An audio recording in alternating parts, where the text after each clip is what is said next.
Hello, hello, hello, hello, hello. Anybody out there? I don't think so. I think it's just me here.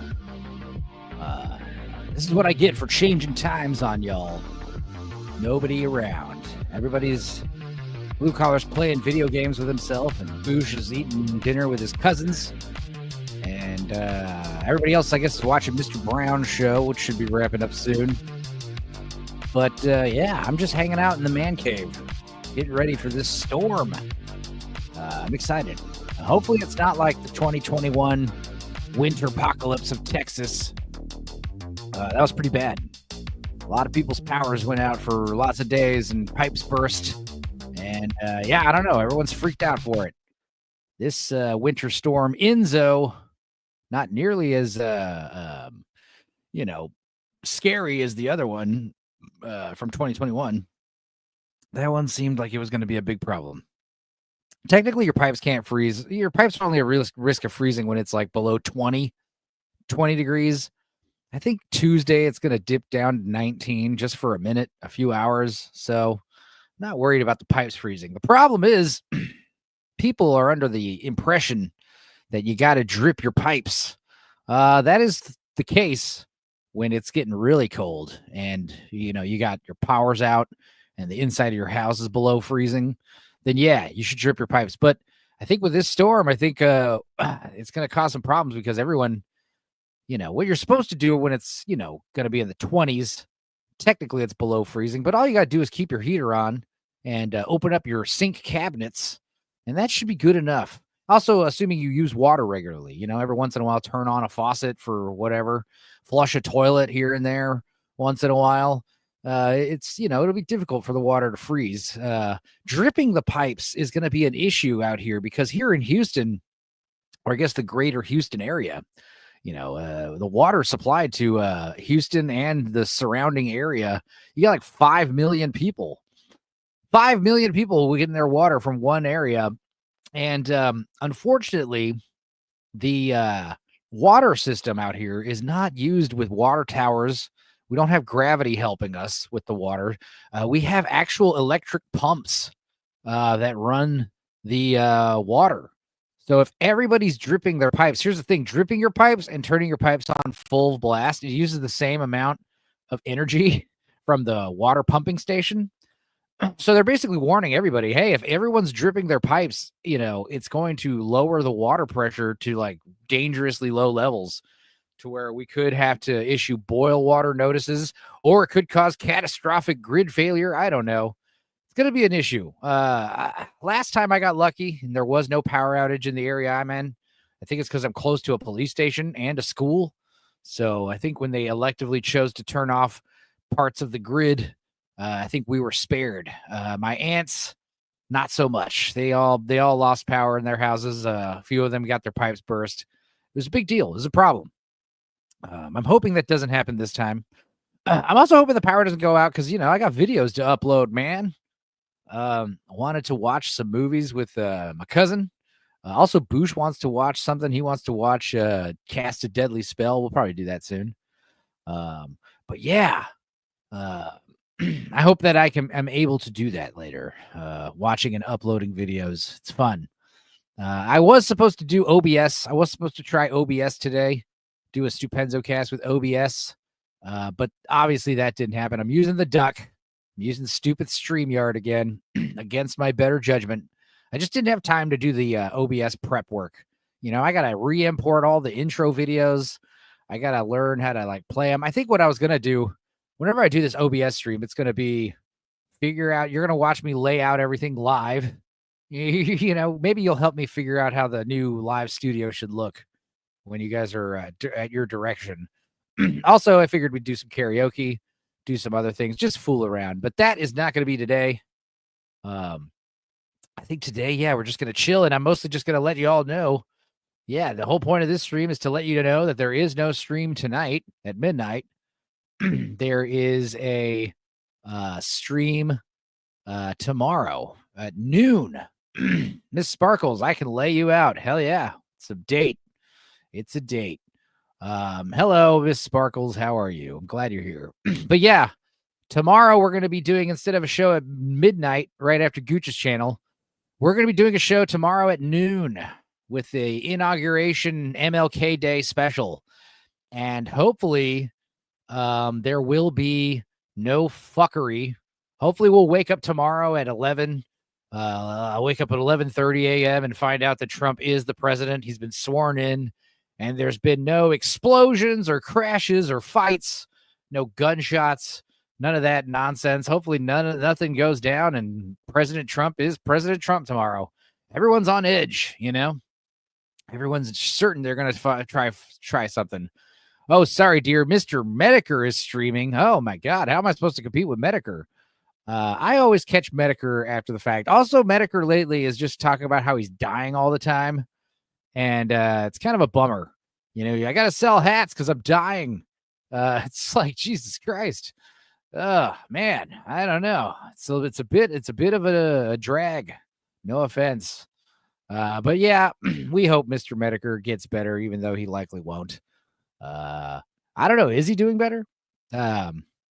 His past streams have been awesome, says Miss Sparkles. Well, his streams are always awesome. The past two. I mean, what's he talking about? That's the thing, is I don't want to be talking about Melanie Mac. Everyone's talking about Melanie Mac. I don't care.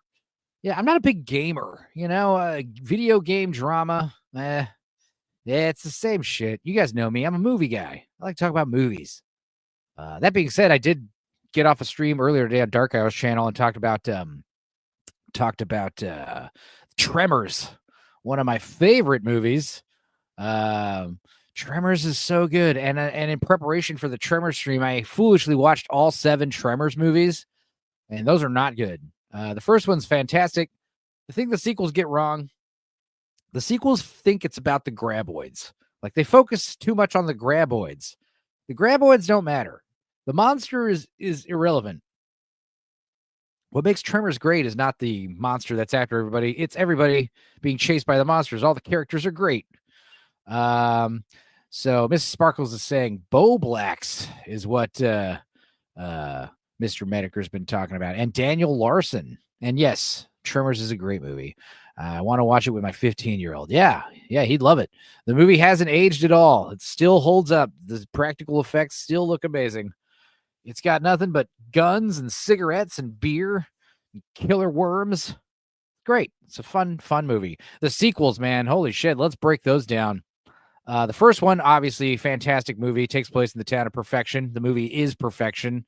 Now, we talk about great movies like Miss Nerdy Film Girl's here. The stock market has been all over the place during this transition, thinking it might calm down and be in a good direction after Tuesday. People just want to know what he is prioritizing, I think people are just wondering if he's going to be alive tomorrow, you know? Like, is he going to be sworn in, or is President Vance going to be sworn in last minute because of a horrific incident? I'm so glad that they moved him inside. Everyone knows that they're moving it inside because, it's the second coldest inauguration since 1985 when Reagan was sworn in. And it's because of the cold. And yeah, I'm sure the cold is part of it. But we all know it's because they've been trying to kill him like 3 times already, at least. I was thinking, like, how easy would it be, because all this drone talk, all the stuff about drones, how easy would it be to just like amass like 20 of those like suicide kamikaze drones and just, just dive bomb the inauguration when he's being sworn in? Hell no. I was thinking about that. That'd be so easy to do. Oh, so yeah, moving it inside, moving it in the White House. It's like, yes, this is a good idea. I'm worried about the inaugural walk that him and Melania Trump are supposed to do. Like, all over Washington, they're taking down the scaffoldings. They're taking down all the vantage points, because you have to understand, he's going to be at a predetermined location outside in a huge crowd for extended periods of time. Fuck no, that ain't going to fly. And it'll be less weird than when Joe Biden was sworn in. Remember when he was sworn in and like the military was like, no one was acknowledging him as he was like walking in, and nobody was like, it was very strange. But yeah, it is part of it. And hopefully the stock market starts doing great. Invest in gold. That's going to be your best bet, and maybe get some Bitcoin if you can. I don't know. Those are only going to go up, that's it. And obviously they're going to tank the stock market at some point, but they're probably going to wait a few months.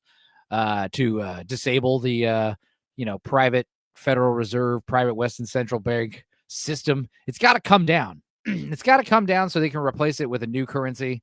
But they're going to wait a few months for Donald Trump to be in charge, so that way it'll look like it's his fault. They've been doing everything in their power to not have it crash while Biden's in charge, even though it's so close. I think the next step is lowering the interest rate again, and if they do that, that'll be a problem. So they're going to try to make Donald Trump do it, but I bet you Donald Trump's going to make the Federal Reserve do it themselves. I don't know. Someone's going to try to pass the blame when this shit hits the fan. It's still got to get a whole lot worse before it gets better. Now, let's just hope that everything goes fine tomorrow, because we all know that if Trump's in charge when this shit's going down, it'll be all right. Hopefully he's insulated. Hopefully he's protected. John Richards, Problematic White Guys here. Hello. Yes, so just reminder, we are going to be streaming tomorrow at noon, not tonight at midnight. We're going to be streaming at the other 12 o'clock because hopefully, President Trump will be president by then. We'll wrap this up before Gooch's show, so you guys can watch that after this. I gotta, get the pipes ready. The pipes are all good. Like I said, dude, I'm not gonna be dripping the pipes. I think we're gonna, just be flushing the toilet regularly. I might take a shower here and there. Turn on the sink once in a while. Just turn it on. If everyone's dripping their pipes here in Houston, it's gonna cause problems. Might have to have a boil of water notice.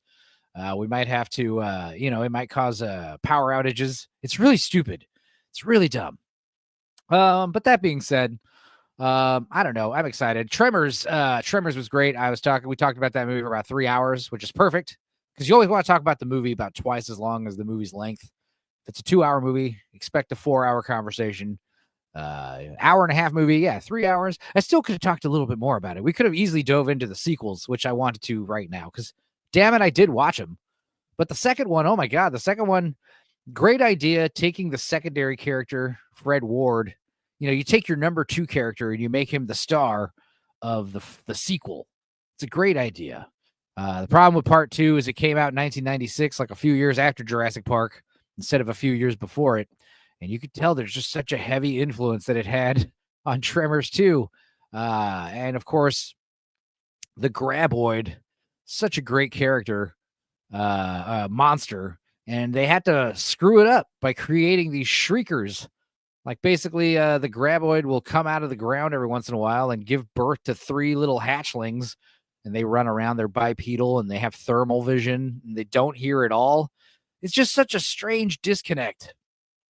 But part 2 is cool because it's directed by the writer of the first 2 movies, or the creator of the Graboids. So he does a good job. The second one's got, awesome, gigantic explosion at the end of the movie, which is totally worth seeing. Also, when Michael Gross kills that one Graboid, let's see if I can show that. Tremors 2 rifle scene. Yeah, let's see here. Let's play something for y'all. The monster sniper rifle. Now, this is Universal Pictures, so they might be assholes. Let's see here. Let's share my screen. I didn't really prep anything for this show, by the way. Hey, John and Sparky. Yeah, Boosh and all you guys are here. That's great. Let's see. Now, this is fantastic. They got to run out. Also, Fred Ward, Earl, Kevin Bacon's haircut from the first movie, yeah, this is not as scary as a giant underground Graboid, These little things, I mean, I don't know. Just kick it. I don't know. Shoot it. That was the whole thing about the first Graboids in the first movie. They have to unload so many bullets into it before they finally kill it. This thing, it's like, just pop a couple 9mm in his head. He'll be all right. He'll be dead, just doesn't seem that scary. Now, granted, there's a lot more of them, but I don't know. The worms are way scarier. Yeah. I mean, he's a cute little guy, but no. Very Starship Troopers, very Jurassic Park, dinosaur legs. I mean, they're worms. Why would they have legs all of a sudden? Ugh. God damn it, there's one of them out there! I got it. Let's just skip to the good part. I'm going to shoot this thing. Burt Gummer, just a great example of overkill. in a good way. Now, this is such a great scene. Let's do this.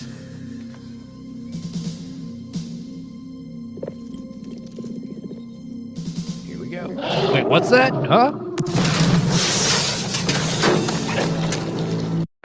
All right, let's watch this one more time. I love how the gunshot goes off and the window shatters. And this poor little guy just is blown in half, bisected. Awesome. And then it's great because then they find out that it went through the wall, through a few barrels of gas, through a shed, and into the car they're supposed to escape from. And he's like, well, shit. The whole point is he brought this super rifle because the idea was he thought he was going to be firing at graboids underground. Maximum penetration. No. Anyway, part 2 has its moments, even though it's kind of stupid. But, dude, part 3 sucked. It was awful.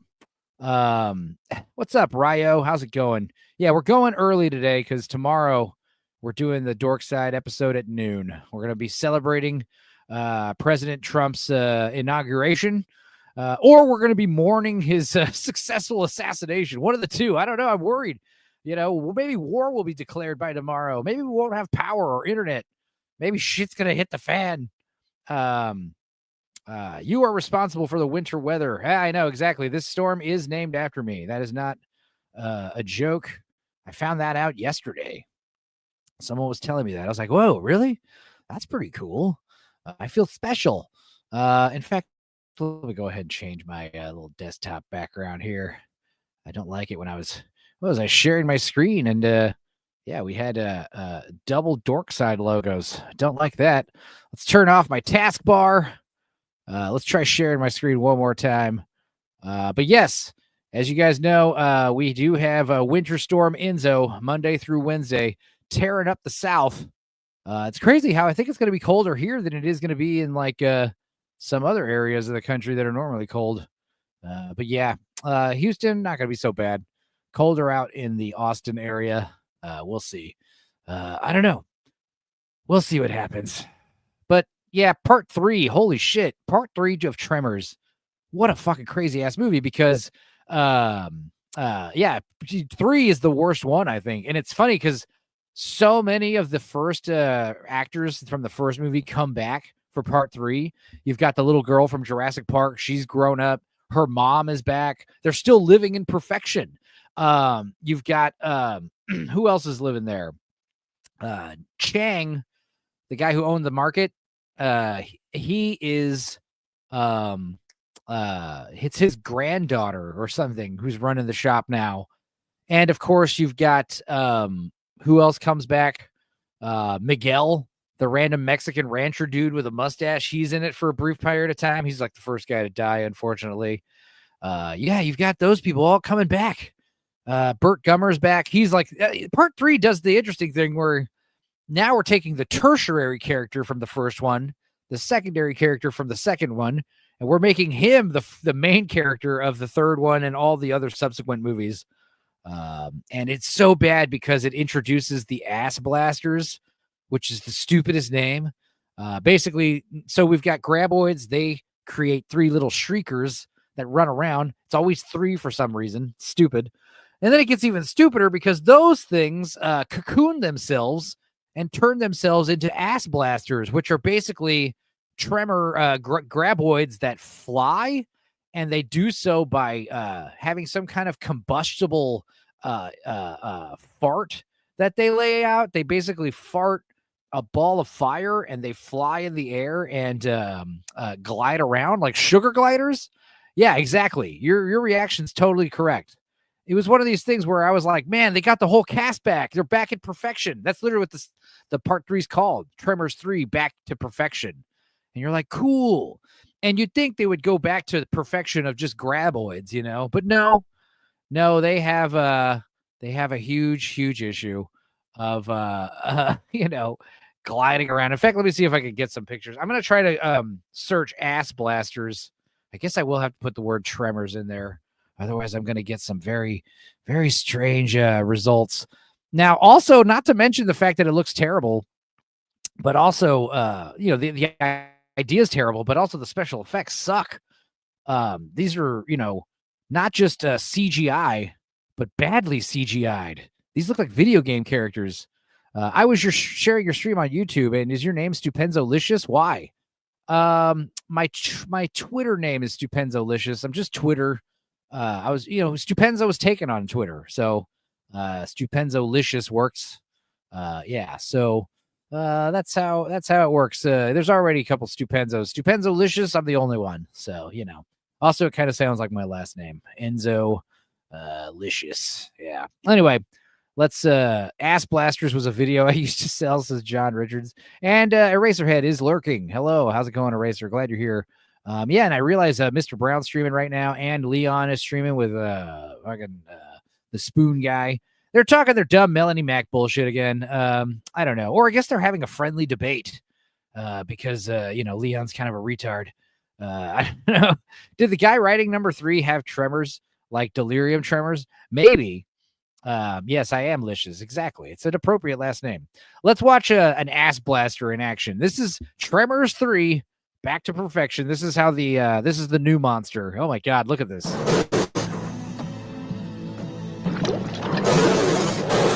What's it doing now?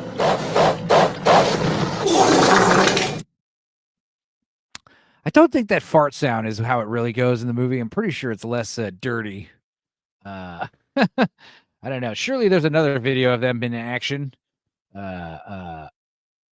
Introducing the Ass Blasters. What a terrible, terrible name. Hey, something moved. Let's see what it actually sounds like here. To track bird. What's it doing now? Yeah, there wasn't a big fart sign. What the? Like when you see a giant monster and your reaction is what the? It's probably not a scary monster. Yeah, that is really dumb. Yeah, I check in now and I'm sick of hearing about that Mac-Ho. Yeah. I mean, Melanie Mac, whatever. I just don't understand, why is everyone dying on this stupid hill of sexy video game characters? Love it or hate it. How about just don't have an opinion of it? Because I agree. Like, if we're going to start, saying sexy characters can't be in video games, then surely we shouldn't have sexy, violence, murder, all that stuff. That's obviously worse, right? Than sexy characters. I don't know. It's all stupid. But Melanie Mac, you know what I mean? It's just like, these people it's all engagement farming. It's all clickbait. It's all just, I want you to watch, click my video, watch, react. I want you to have comments on it. Hey, let's see what they're talking about right now, actually. Thing of a girl dancing in a free-to-play game sent her over the edge and triggered her. When, again, that called it twerking. They're talking about it still. I do like Leon with the glasses. The glasses, it makes him look less feminine. He looks less like a lady with the glasses, The glasses make him look refined, educated. He looks like a music aficionado. He looks like he has encyclopedic knowledge of every metal band that's ever existed, It's sexy. Yeah. We know that he's not the smartest guy, but it's the illusion that he's the smartest guy. It's great. I've had so much mac and cheese this week, says John Richards. I developed a pasta allergy. Damn. Are you being serious? Because that's cool if so. Well, let's see. I don't care. Melanie Mac video game drama. No, let's talk more about Tremors. Tremors 3 sucked. They kill the ass blasters, obviously. And part 4 was the one that was actually should have been called Back to Perfection, because part 4 was actually kind of a return to form. It's the one where it's a prequel. And obviously, again, it kind of ruins the mystery of the graboids. I guess we figure out in part 2 that they're Precambrian life forms. They are from Earth. They predate the fossil record. They're basically dinosaurs or older than dinosaurs, like creatures that live underground. And they've basically been hibernating. And we find out in Back to Perfection that in the year 1889, about 100 years before the first movie happens, there was a mining shaft and something happened and it accidentally disturbed some dormant eggs. And they hatched and became graboids. And that's the thing. The ass blasters, they're the ones that lay the eggs. and then we get the graboid. So it's like the circle of stupidity, this stupid circle of life, where it goes from graboid to shrieker to ass blaster back to graboid. And it's like, why don't we just keep the graboids and get rid of everything else? I don't know. Stupid. But yeah, Back to Perfection was fun because it's a Western, a literal Western, and it's pretty much the same plot. You've got a store owner, and the mine shaft is abandoned because people keep dying because of monsters or whatever. And Michael Gross is like an ancestor of Burt Gummer, and he moves into town. And it's funny because Burt Gummer, his great-great-great-grandfather is the one who is a rich kind of aristocrat. Like, he's nothing like his Burt Gummer character. He's more like his what's his name? What was the stupid show he was in? Family Ties. He's kind of like a Family Ties type guy. He's kind of a prissy boy, kind of a wimp, spoiled, upper class type guy, silver spoon. And that was fun seeing him kind of, oh, I'm scared of guns, that kind of thing. And they hire this big, dangerous gunslinger to come help them kill these snakes that are in the mine. And of course, they find out they're graboids. And, it's fun. Yeah, it was fun. There's some, good kills here and there. And they kill the monsters. And, they tried to do the thing where, they're going to explore the characters from the town more. But it's not nearly as good as the first one. But it's probably better out of all the other shitty sequels. Canadian Spider-Man is here. Hey there, buddy. Stupenzo. Good to see you. Yeah, sorry I couldn't make it to shore leave last night. Are they really called that? Well, ass blasters? Yeah, it's terrible. I called the Melanie stuff a year ago. I saw her on a couple streams, never liked her, and she has a shtick, a role. So I find her fake and annoying. Yeah, I mean, she's hot for sure. I'll give her that. But yeah, I mean, who cares what women think, guys? Like, that's the bottom line here. I mean, the lady's going to be saying her opinions, and it's not uncommon for those opinions to be wrong. It's funny because if the opinions are right, nobody seems to care. Nobody gives her a bunch of attention when she's saying stuff that's like right on the money. Instead, it's like, hey, she is going to be, I don't know, being weird. Filing for divorce. You don't need to file for divorce. Come on, baby. I love you. Don't be leaving me now. As far as, her having a weird hypocritical take on these games, yeah, exactly. Like, I understand the criticism. She's got her titties out and she's all dolled up, and she's talking about how, video game characters shouldn't be dolled up with titties out. I mean, I see the disconnect. Feminine men, don't forget them, says Canadian Spider-Man.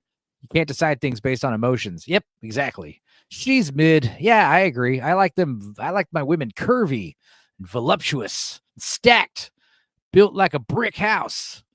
Mighty, letting it all hang out. All that good stuff. As far as, let's see. Let's check back in on Leon and Aristocratic Spoon. We lost Spoon. Did he bail? Spoon? Oh, yeah. Well, in the meantime, in the interim, I'm going to queue up. Okay. Well, it's radio, folks. Dude, I was watching Circle of Jerks last night, or no, the other night. Was it last night? It's like, that was, Saturday night. Yeah, Circle of Jerks. AJ's power going out in the middle of the stream. Him joining from his phone. What a clusterfuck of a stream. That was hilarious. Boosh said she's pretty and said my name when I gave her $20, so I will defend her and call people faggot if they criticize her. Yep, that's pretty funny. Are you being serious? Are you talking about yourself? Or are you joking right now? Zach's and his circle are always fun. Yep, they are. Zach's and his circle. I am outside that circle for some reason. I don't know why. I'm not allowed in the inner circle anymore. I don't know. I'm stealing people's thunder or something. I don't know. There was a period of time when I used to ask to join in on the fun. It was made clear to me I shouldn't do that.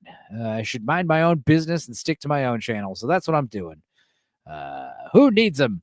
Leon looks like the cool teacher who brings his guitar to class, whom all the girls are crushing on until he makes them stay after class. Oh, God. You hang out with me. Yeah. Facts. I have been saying she is a grifter for over a year. She's fake. The internet may never forget it. Has selective memory. No, I never watched her streams. Hey, Zax. Zax is here. What's up? Yeah. That's messed up. I don't know. Maybe I'm just imagining shit. No, I'm not.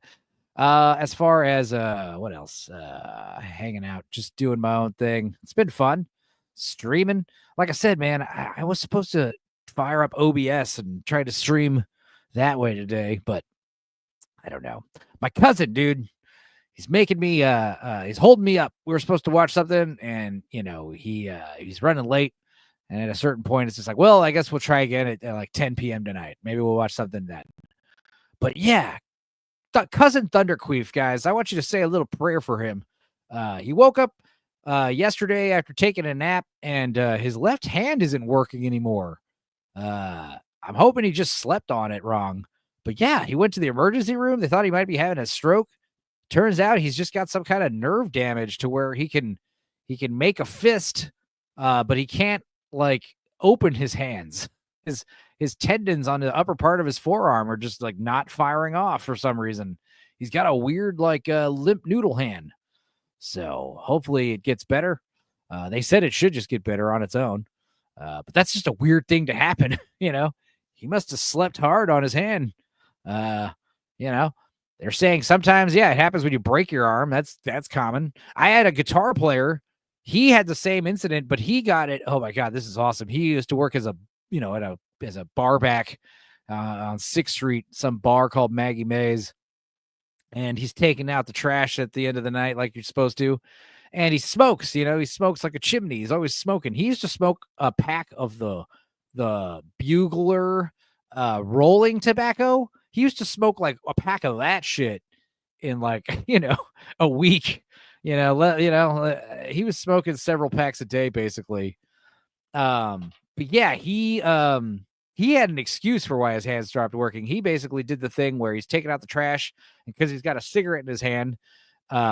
Instead of like, I don't know, he used his forearm to like, he lifts up the trash can and then he uses the forearm on his left hand to push the trash can up into the trash bag into the trash can, and there's a broken bottle in there and it totally like gashed open his forearm.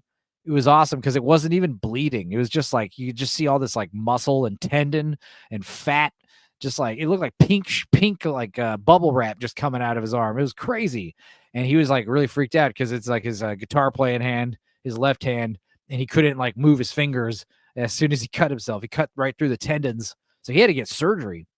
Eclectic Goat is here just popping in to say, hey, how's it going?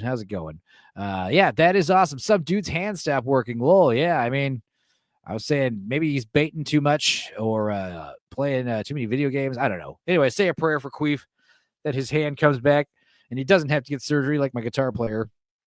I've woken up and had my hand and forearm not working. Just slept on it wrong. Yeah, that's what I was hoping is going on. OMG, men. I swear. Oh, you men. Let's see if I can find that clip, actually. I wish I could show the whole skit, but, it's HBO. Mr. Show. Here we go. There it is. Also, yeah, Blue Collar Loser playing Sonic for some reason. He's a grown-ass man playing Sonic. What are you going to do? Let's see here. Here we go. Let's do this. Oh, you men. This is for you, Sparkles. Royal's widow is calling for peace among the puppeteers. Oh, you men.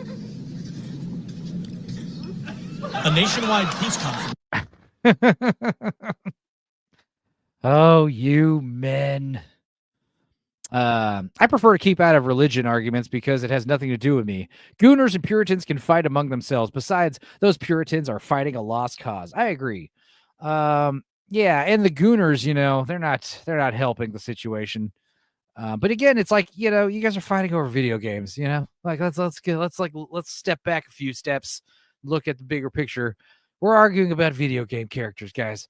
There's a certain point where, I don't know, video games, like, yeah, they're fun form of entertainment. But the problem with video games, man, it's not just like, oh, they're for kids. No, I understand video games. They are entertaining to adults. The problem with video games is they require all your attention and long periods of time to play. So, if you're a grown man playing a shitload of video games, it just shows that you just don't have a lot going on with your day-to-day life. Dude, I could barely get a few. There's a period of time where I was playing some Grand Theft Auto here and there. I would play like once a week just to catch up on podcasts. Now I don't even have time to do that. I think I play my stupid video games like once every other month. I haven't played GTA 5 in like several months. I don't know. I haven't played any games. I'm playing Minecraft, says Boosh, a lot because I can't do anything. Yeah, that makes sense. Ryo says, hello to everybody. Sorry for the late greeting. Don't apologize. Miss Sparkle says, Hypno is relentless. It's dumb to pick a fight with him. Yeah, also, not just the fact that he's like good at arguing or whatever, but also he's chronically online. He's the guy that's he's gonna figure shit out. Adam Gray's here. Hello, Adam Gray. Hey, Adam, you and Barbara, are you guys still in the Discord? If not, get back in there. Because we're probably gonna want to watch a movie soon. Me and Boosh are gonna watch something soon. Healthcare is fucking expensive, and I'm on restrictions. That's right. This year I'm gonna be streaming games, says Sparkles. All right, JJJ Junior's here. Hello, how's it going? Hail. Glad you guys are all here. We're just over here talking about the Tremors movies. Part 5 is the one that takes place in Africa. Bloodlines, and this is the one that introduces Jamie Kennedy. Jamie Kennedy shows up, and he's basically some guy trying to pull Burt Gummer back into the spotlight. There's a company that's going to pay just kind of like part 2, where it's part 2 was an oil company in Mexico. They were getting graboids in Mexico, and they were going to pay $200,000 a head for each graboid, or something like that. It was a 25,000 graboid. I don't know. The point is they basically killed a lot of graboids and made probably a couple $1 million. I think they made like 300,000 a piece. I think that's what it was. Plus all the little graboids. So, so in part 5, you got something similar where like some African people or, rich African people are going to pay Burt Gummer to kill a bunch of graboids in Africa. And, what's funny about that one is, basically it's revealed that Jamie Kennedy is actually Burt Gummer's, estranged son. So that's stupid. But also this is where we start, getting into the Jurassic World style plot, where it turns out that there's actually an ulterior motive from the people who hire Burt Gummer. They actually want to capture a graboid so they can, turn it into a weapon. They're going to weaponize the graboids. It's like, dude, this is the stupidest thing in the world. I mean, that's kind of what Kevin Bacon said in the first one, He theorized that they were created by the government. Big surprise for the Russians. Nope, but that's kind of what they eventually want to do. And it sucks because I think 6 and 7 kind of have that same kind of undertone. Because Burt Gummer becomes the main character of the Tremors franchise, the inherent meaning, the underlying themes of the movies quickly becomes, don't trust the government. Eminent domain is bad. The Endangered Species Act is bad. A lot of like, down with the government bureaucratic red tape. That kind of becomes like the underlying message, which I agree with. But the first one, the first one's about, you got a small town in the middle of nowhere, economic uncertainty, kind of like America in the 90s and America now. And this looming threat, whether it be corporatization or greed or capitalism or whatever the hell you want to attribute it to, the disintegration of the family unit. The graboids can represent a lot of things. And that's the first one's great for that reason, because it's a loose metaphor. You can interpret it different ways. The other ones are pretty on the nose. And yes, there are 7 of them, Boosh, plus 2 series. There's a show from Sci-Fi Channel that had Kevin Bacon coming back, and he comes back as Valentine, and he goes back to perfection, and kind of like a requel. really. A reboot, soft reboot. So it's not great. Yes, it could be wokeness, Miss Sparkles. The graboids could represent wokeness, getting their little tendrils and everything. Tentacles. I don't know. Turn your water off so the pipes don't freeze and bust if you can, y'all. Yeah, that's what I'm hearing. Like, there's like a lot of people saying, don't drip your pipes. Dripping your pipes is bad. So, and I can't turn the water off. Turning off the water to a house is a pain in the ass. I don't know how cold it's gonna get where you're at, but where I'm at, it's gonna be, I don't think it's gonna be cold enough to freeze shit unless the power goes out. But even then, it's still gonna be difficult. Yeah. What state? Be specific. Because where I'm at, I think it's gonna barely get in the around 20 degrees. They say like your pipes are probably not at risk of freezing unless it's like below 20. And you're running your water regularly, flushing your toilet kind of regularly. You should be all right. But yes, make sure you guys just bundle up, stay warm. That's important. Don't sleep outside. Bring your animals in. Bring the squirrels in and the homeless people. No, maybe not the homeless people. So yeah. And as far as the other one, Tremor 6, Cold Day in Hell. That one is actually appropriate for this kind of weather. Takes place in the Arctic Circle of Canada.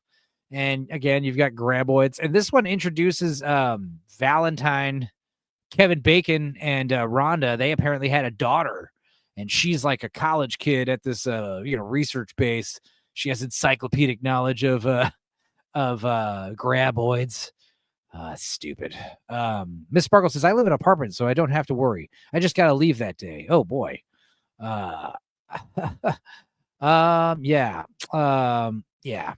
It takes prolonged cold to freeze your pipes, not a flash freeze. Exactly. That's what I was saying. That's why 2021 was like worrisome, because it was like 5 straight days of like 12-degree weather. And it's like, oh no, that's going to freeze some pipes. So give the squirrels their own room. Hell yeah. Well, dude, my cats have brought in squirrels before, trying to kill them, and I have to rescue them. Poor little guys.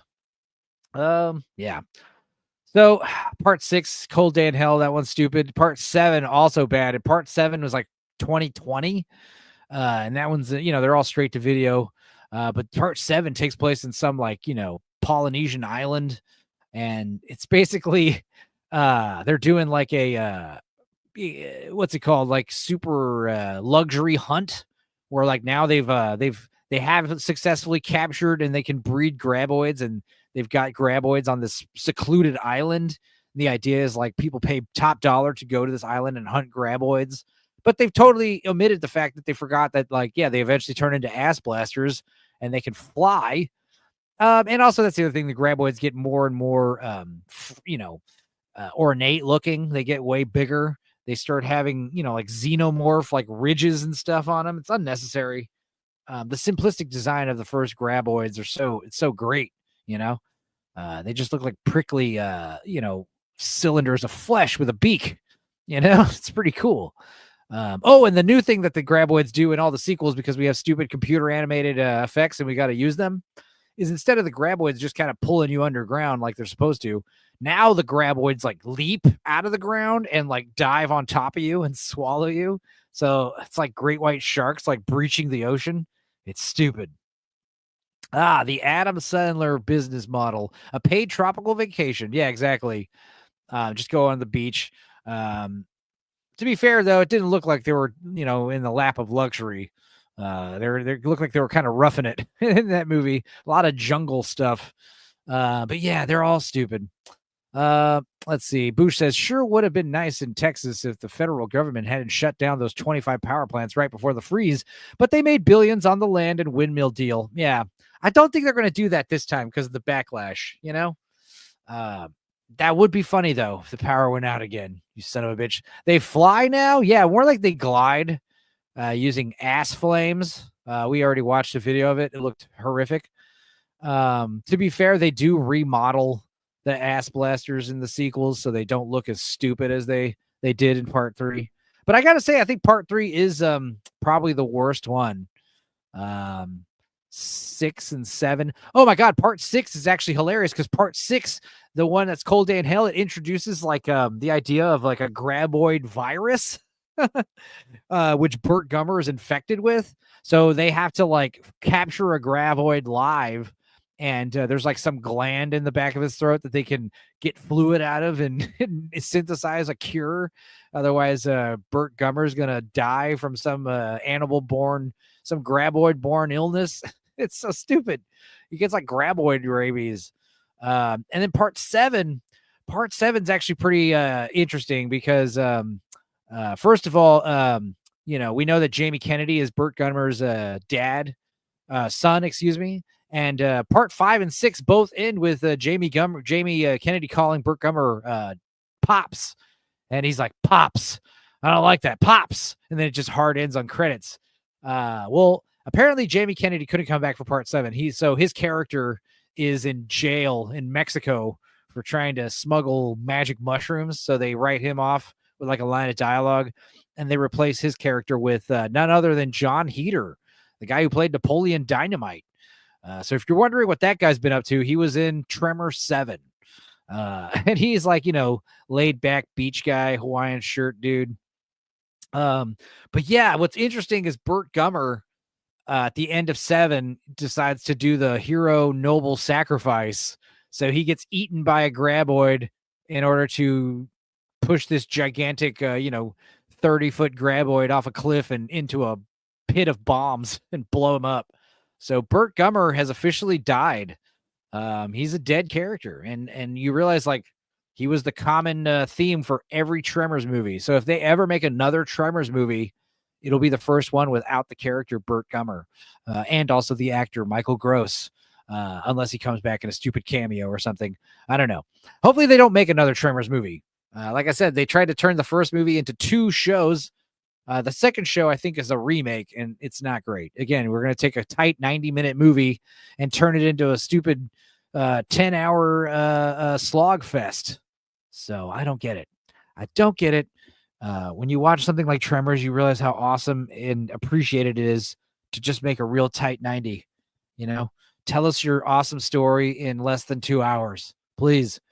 We were talking about American Primeval, how that was a fucking huge waste of time because it's just so dark and violent, and it's like 5.5 hours long.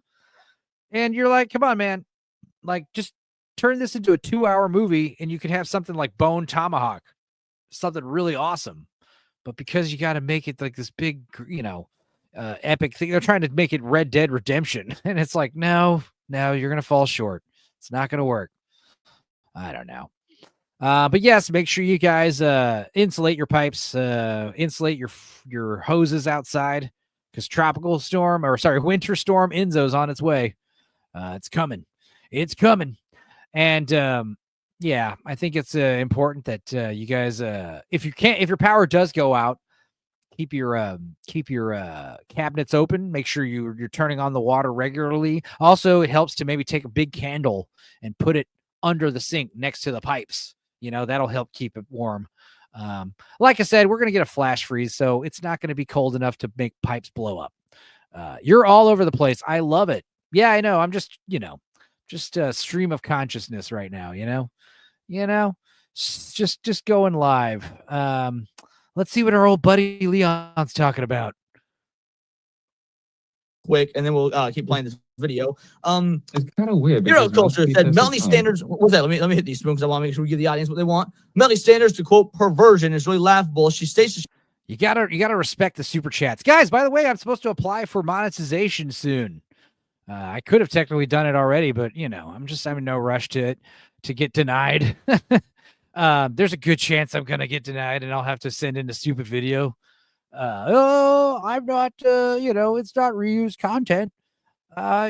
Disney and Warner Brothers and Universal have all said that I'm making fair use videos. Why haven't you done it? No rush. Also, feel like, then everyone's going to start buying stupid memberships, and then I got to make special videos for members. I guess we'll do karaoke streams. There you go. That'll be the membership perk. You could see me do karaoke regularly or join karaoke. Will Gwyneth Paltrow pussy candles work? Yes, totally. To keep your pipes from freezing? Absolutely. Yeah, Melanie Mac, guys. Who cares?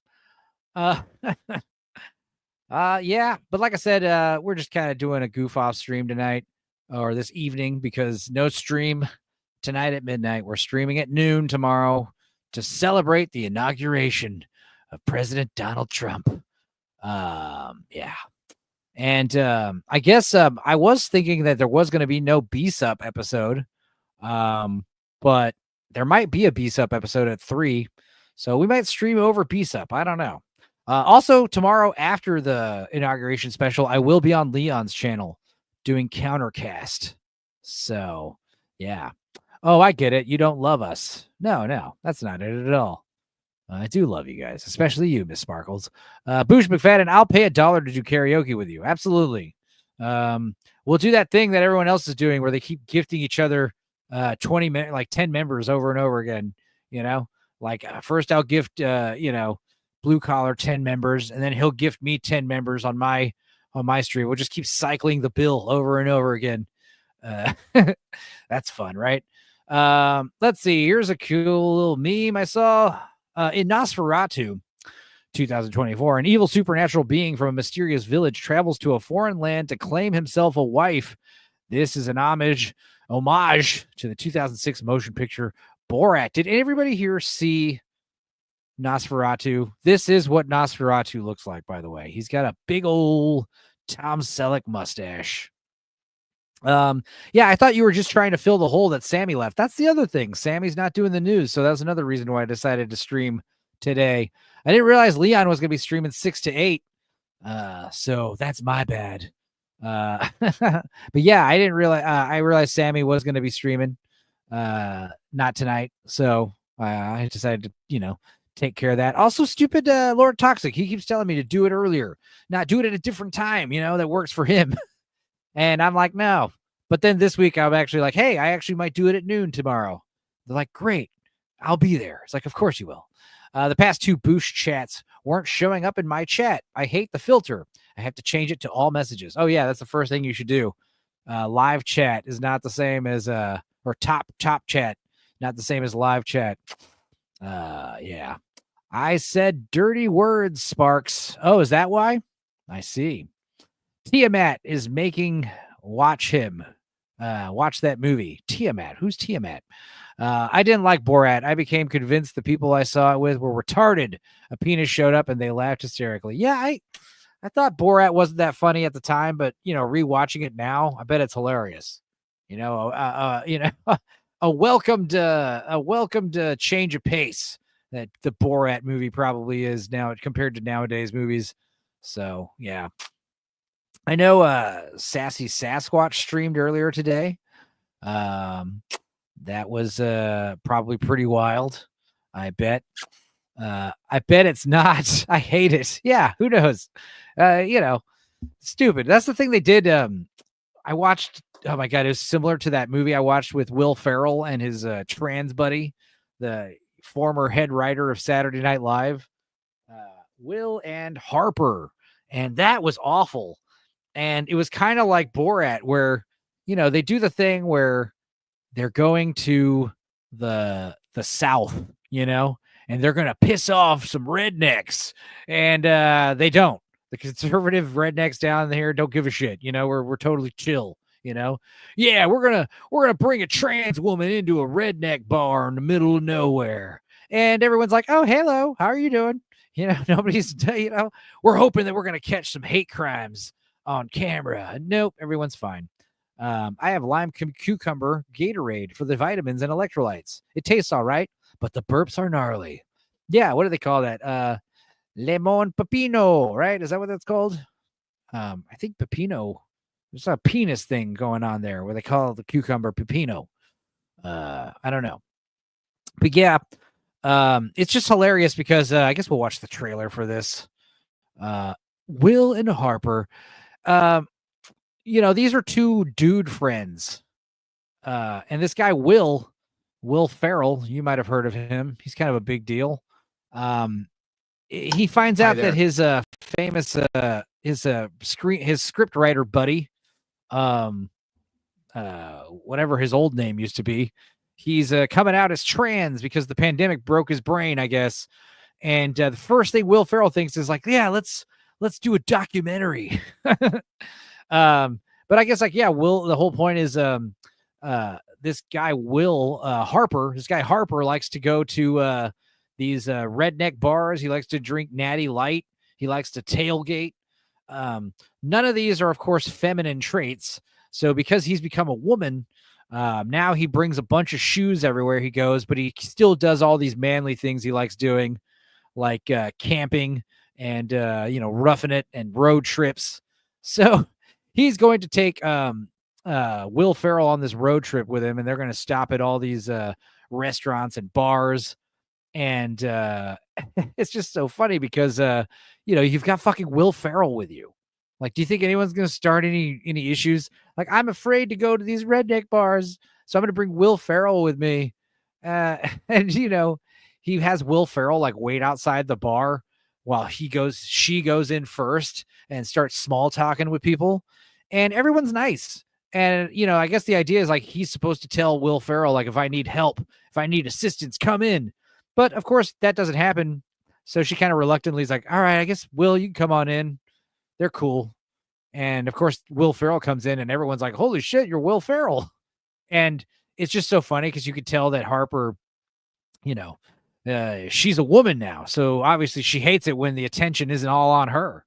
Yeah, it's funny. Anyway, let's watch this trailer. I'm Will Ferrell, one of the greatest actors in the world. A long time ago, back when I was at Saturday Night Live, I met a guy who was hired as a writer the same week I was hired.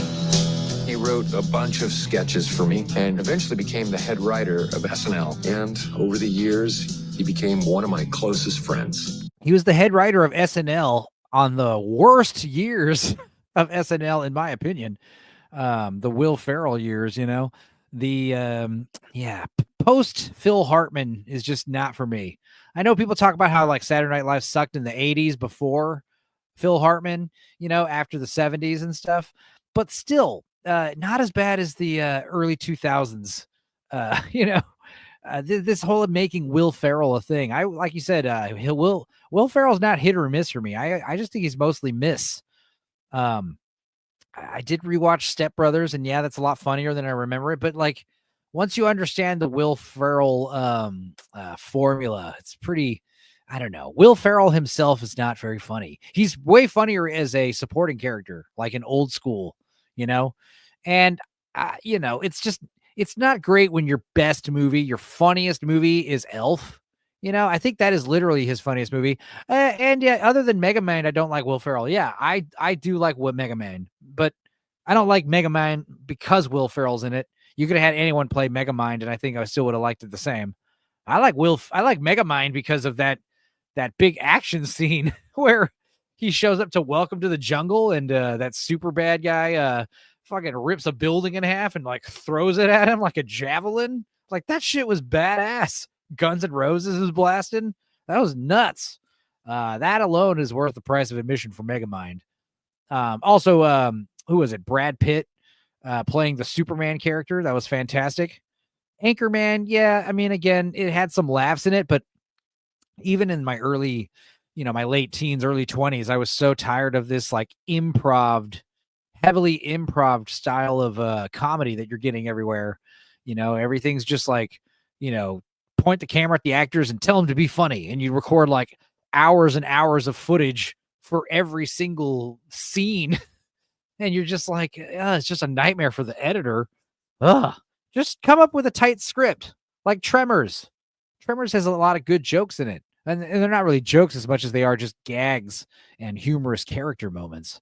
But anyway, Will and Harper. What is this person's name? And then one day I got this email. Hey, Will, something I need you to know.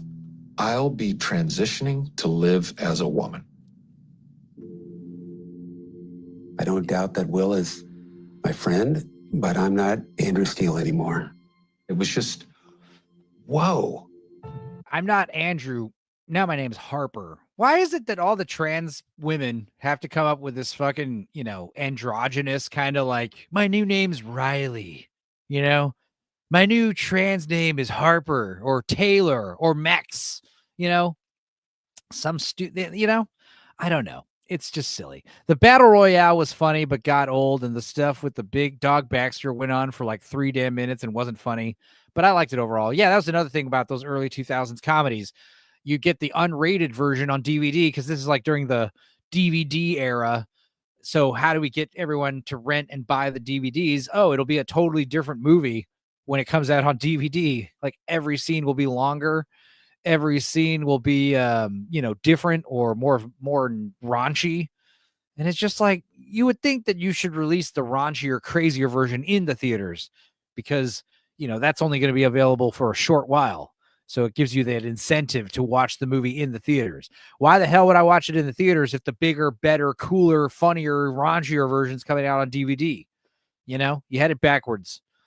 I remember special features, RIP. Yeah, I was saying, if you really wanted to do well on a streaming platform, like if you had a streaming platform, like let's say Disney Plus could really separate themselves by offering commentary tracks and I think they do have special features when you click on the movie, and it might be like a trailer. But if they really had like a lot of special features, like all the deleted scenes and like I said, commentary tracks, dude, if you like some movies have like 3 or 4 commentary tracks, and the cool thing about commentary tracks, like with my stupid We Watch videos, like, there's commentary tracks, like there's a riff tracks, commentary tracks with the Mystery Science Theater guys. There's a commentary track from the director. There's another commentary track for the actors. There's another commentary track from the director and the actors 20 years later, like there's just so many commentary tracks for some of these movies. Lord of the Rings extended edition features were awesome. Yeah, totally. Have a great stream. Toasty is calling me into the stream. Hell yeah. Tell her I said hello. Hopefully we'll stream with her again soon. Enzo, hey Enzo, you know who Rachel Levine is, right? Ugliest woman in the Biden regime. Guess what his real name is? Is it Pat or is it Andrew? Oh, it's Dick. The trans dude's real name is Dick. Richard. Yeah, Richard Levine. Yeah, that makes sense. Rachel. Pat. I remember Pat totally. Pat was dude, It's Pat the movie was fucking funny. It's just about this dude's obsession with his neighbor's genitals, because it's kind of like that left meme where they're always incorrectly like, why are you always so obsessed with our genitals? And it's like, well, It's Pat is like literally that movie, that as a movie. Like the guy's obsessed with his neighbor's genitals. Like he's got to find out if he's a man or a woman just because it's driving him nuts, because he doesn't know how to interact with this person.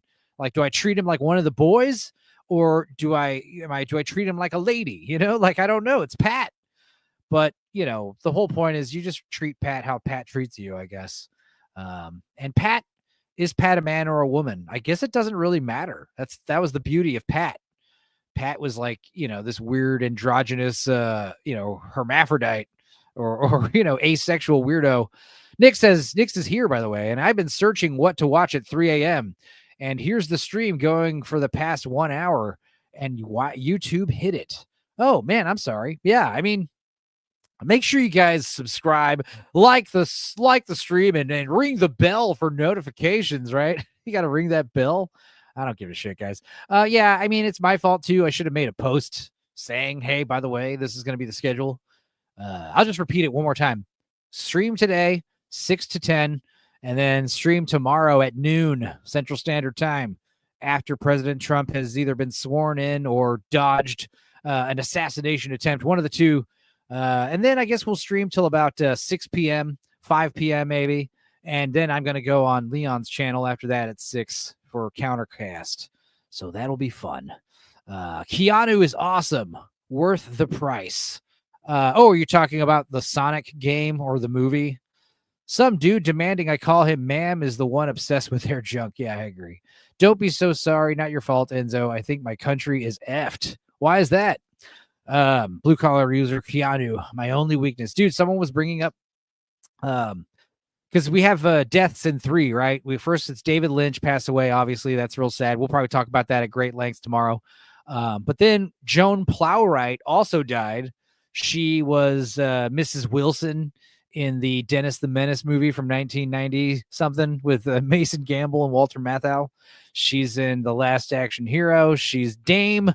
She's in a bunch of stuff. But yeah, and then the third one was Bob Uecker, the sports guy. He was in what was it? Fucking bunch of sports movies, Major League, and I think The Little Giants and some other shit. He's great. Yeah, I remember him saying in Little Giants, he's got his hand on the ball tighter than the lid of a pickle jar. Maybe that was him. I don't know. Point is, he's in a lot of movies. So those were the three. But Joan Plowright.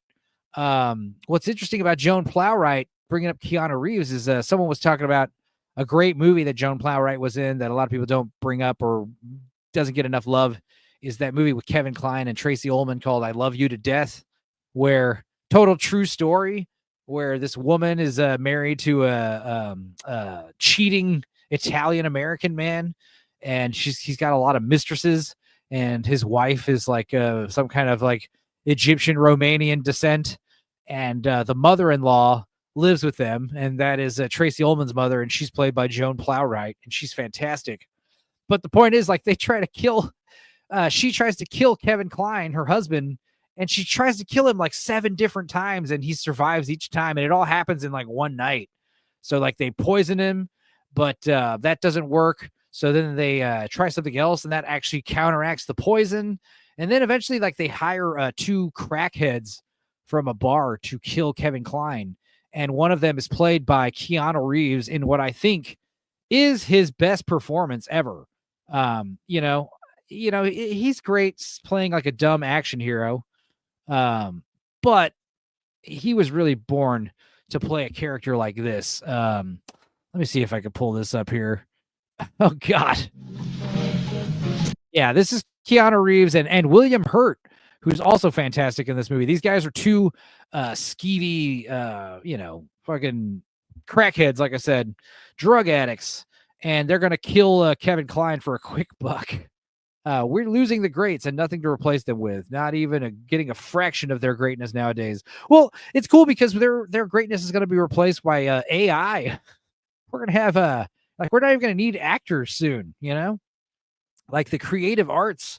It's all going to be done by AI on a commercial sense, like we're going to have still be able to do our own art for personal reasons, but all art that makes money is going to be made by algorithms and shit. It's going to be awful.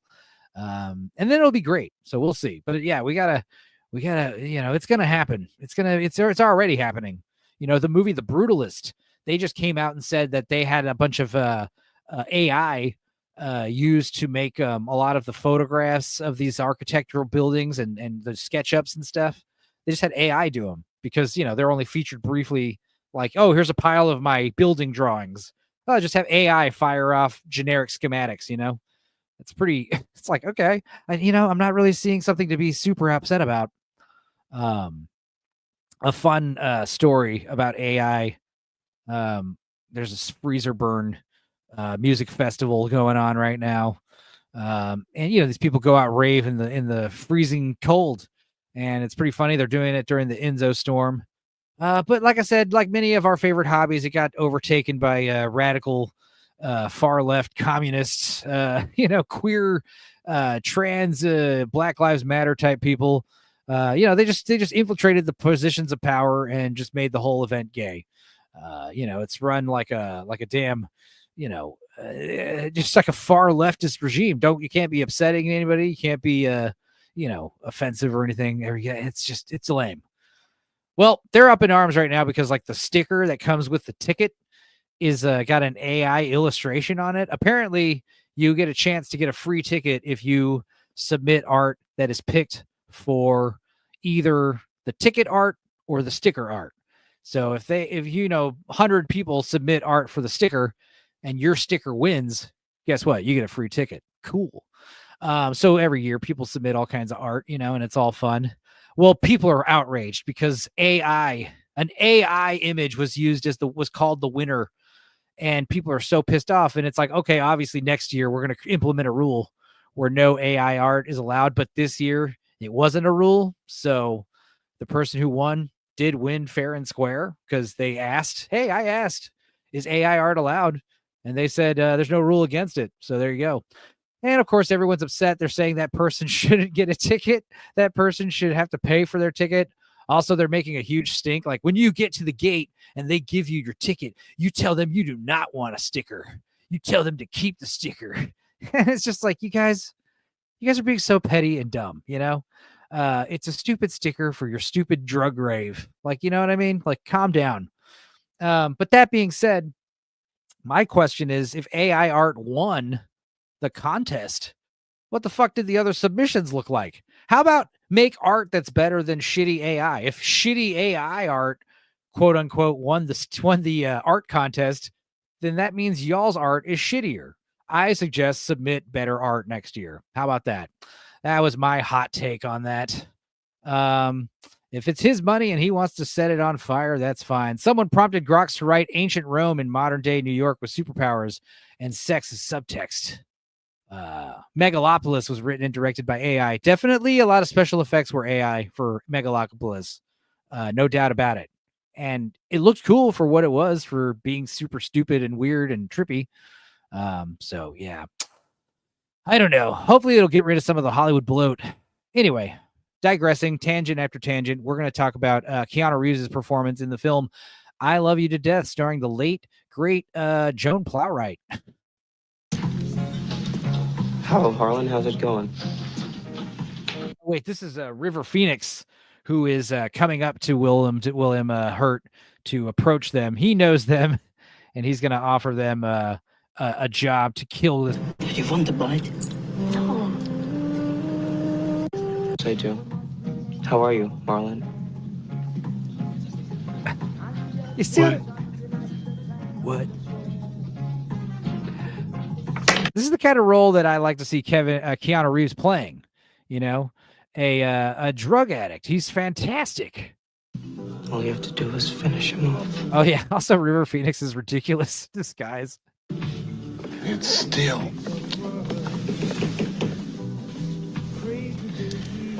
It's still murder.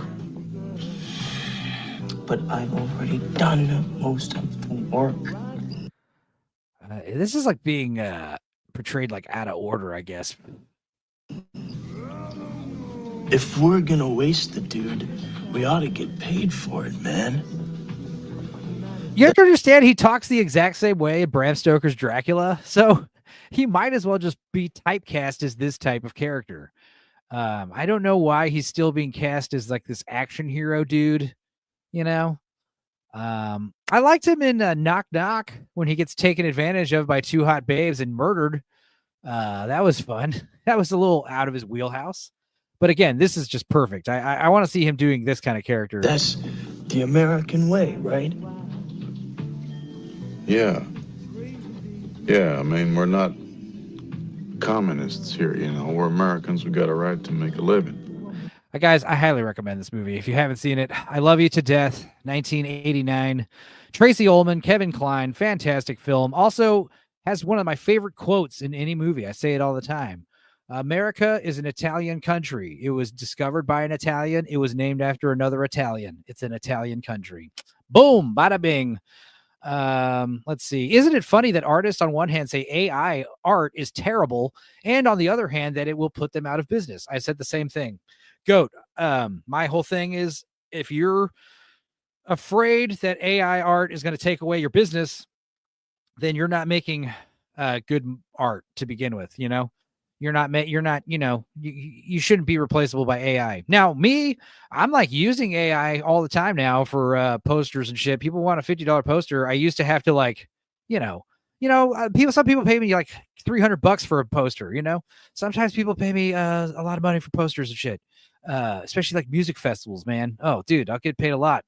But with the AI stuff, you know, typically someone wants there's so many bands where they don't have money, and they're like, how much for can I do a poster for like $20? It's like, no.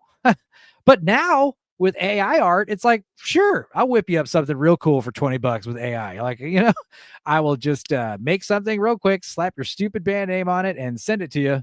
And don't bother me. And you'll get like one Instagram sized file, I'll make it in 5 minutes. There you go. But then again, it's like, what's to stop the band from doing that themselves? Nothing. Learn to do it yourself by all means. There's so many bands out there and band posters and sorority girl t-shirts and just various times where people need art. It's just hilarious. Now, that's the thing. AI art is better for art for yourself. Like, you want to entertain yourself. Great. If you're trying to show art to someone, to other people, or even more importantly, if you're trying to sell art to other people, it's probably going to be the best results if you have someone do it. Even if you're using AI assets, you would still want a professional to, put these assets together in a cohesive way. So producers don't care about the quality of art. They want the cheapest version to create their product. That's true. And to be fair, like in some movies, like, oh, we need, like here's a scene, like you need a scene where the guy's walking down a hallway and there's all these creepy paintings on the hallway and they're like, monster, it's there's dark, something disturbing happening, Well, wouldn't it be super easy to just kind of like, print up crap in AI? Because like the camera's just going to pass by this poster like once for like 5 seconds, this frame picture. I don't know. And also, yeah, special effects, computer special effects. Holy shit. Like the stuff the crappy AI is making now. Just like, yeah, imagine, explosions. We need, and not just for like big Hollywood movies. I'm talking about like us, like I want to make a stupid video. Now I can use AI and have like flying spaceships and fucking pretty good looking like special effects at the click of a button. It's oh god, guys, Adam D4X2's I keep letting this guy down. He keeps commenting on my Werex video, my Werewolf Tyrannosaurus Rex video. He's like, when's the next installment?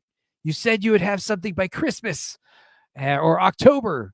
And I'm like, man, I promise you I'll get you something just because you're the only one that cares. But that's something I'm going to use AI for. I'm going to make a sequel to my Werewolf Tyrannosaurus Rex comic strip that I animated. Oh God. So yeah, my apologies to Adam D4X2. So sorry. I will get you something soon. Thanks to AI. Thanks to the beautiful use, the advent of AI. I was gonna look up something funny, AI related. Oh yeah, I remember. Let's see here.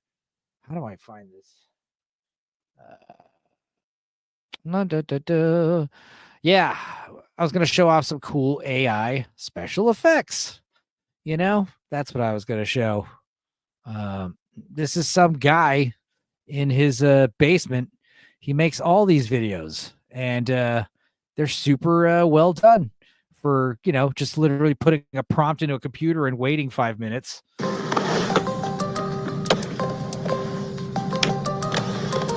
The sound effects are also with the AI. So that's something I need you to take note. These sound effects, the AI makes the video and the soundtrack. So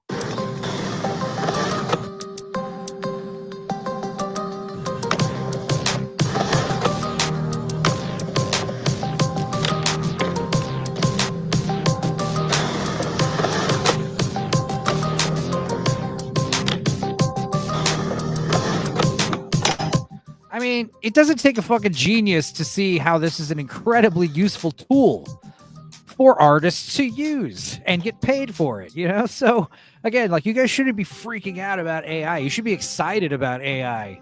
Remember when Photoshop became a thing?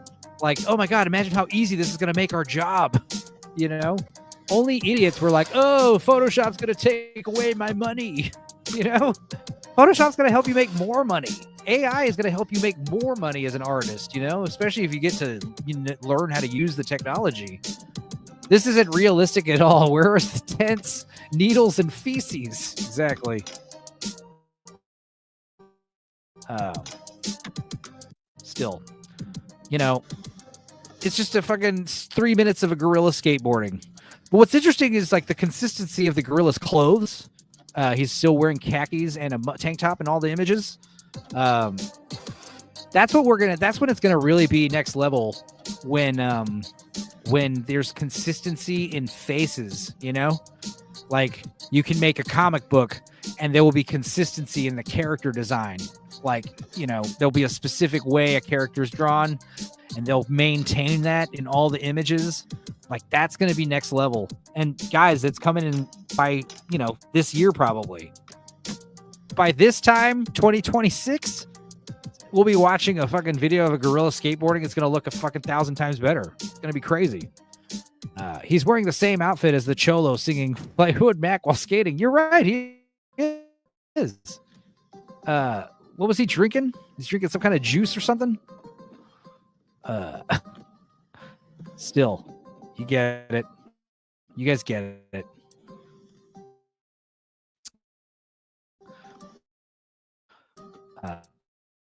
What else did this guy make?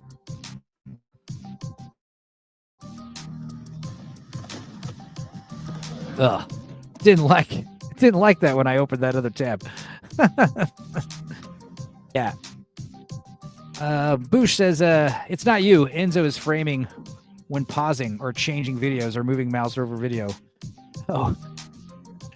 Okay, I'm freezing? Shit. That sucks.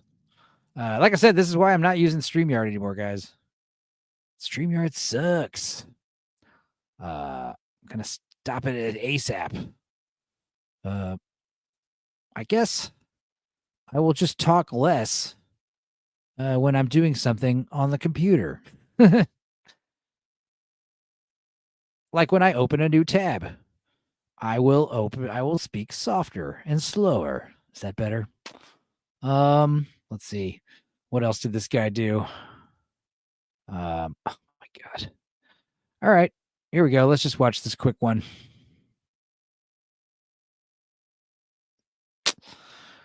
Gordon Ramsay, bodybuilding drama erupts at Mr. Olympia 2024. We're off to another controversial start to this year's Mr. Olympia. Yes, that's right, Brian. Gordon the Golden Boy Ramsay is up to his psychological tactics again backstage. It's like he knows exactly what to say to get into the heads of the other contestants. Exactly. It's like they're already broken and intimidated before they even get to the stage. And what about how Gordon just storms the stage when it's the other contestants' turn? Yes, and that's even after the officials... You guys, the future is here. But he really is a crowd favorite. Oh, look, he's teasing the audience with a pose. Yeah, but there's his little goose step. His little goose step. Okay, news just in. Apparently Gordon has changed his name and added the Flash. Really? So his name reads, Flash Gordon the Golden Boy Ramsay. Okay, the moment we have all been waiting for. Gordon has taken the stage. I'm actually nervous. Flash Gordon, the Golden Boy Ramsay. Here comes his signature roar.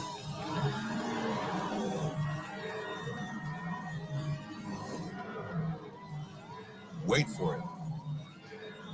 Whoa, did you see that?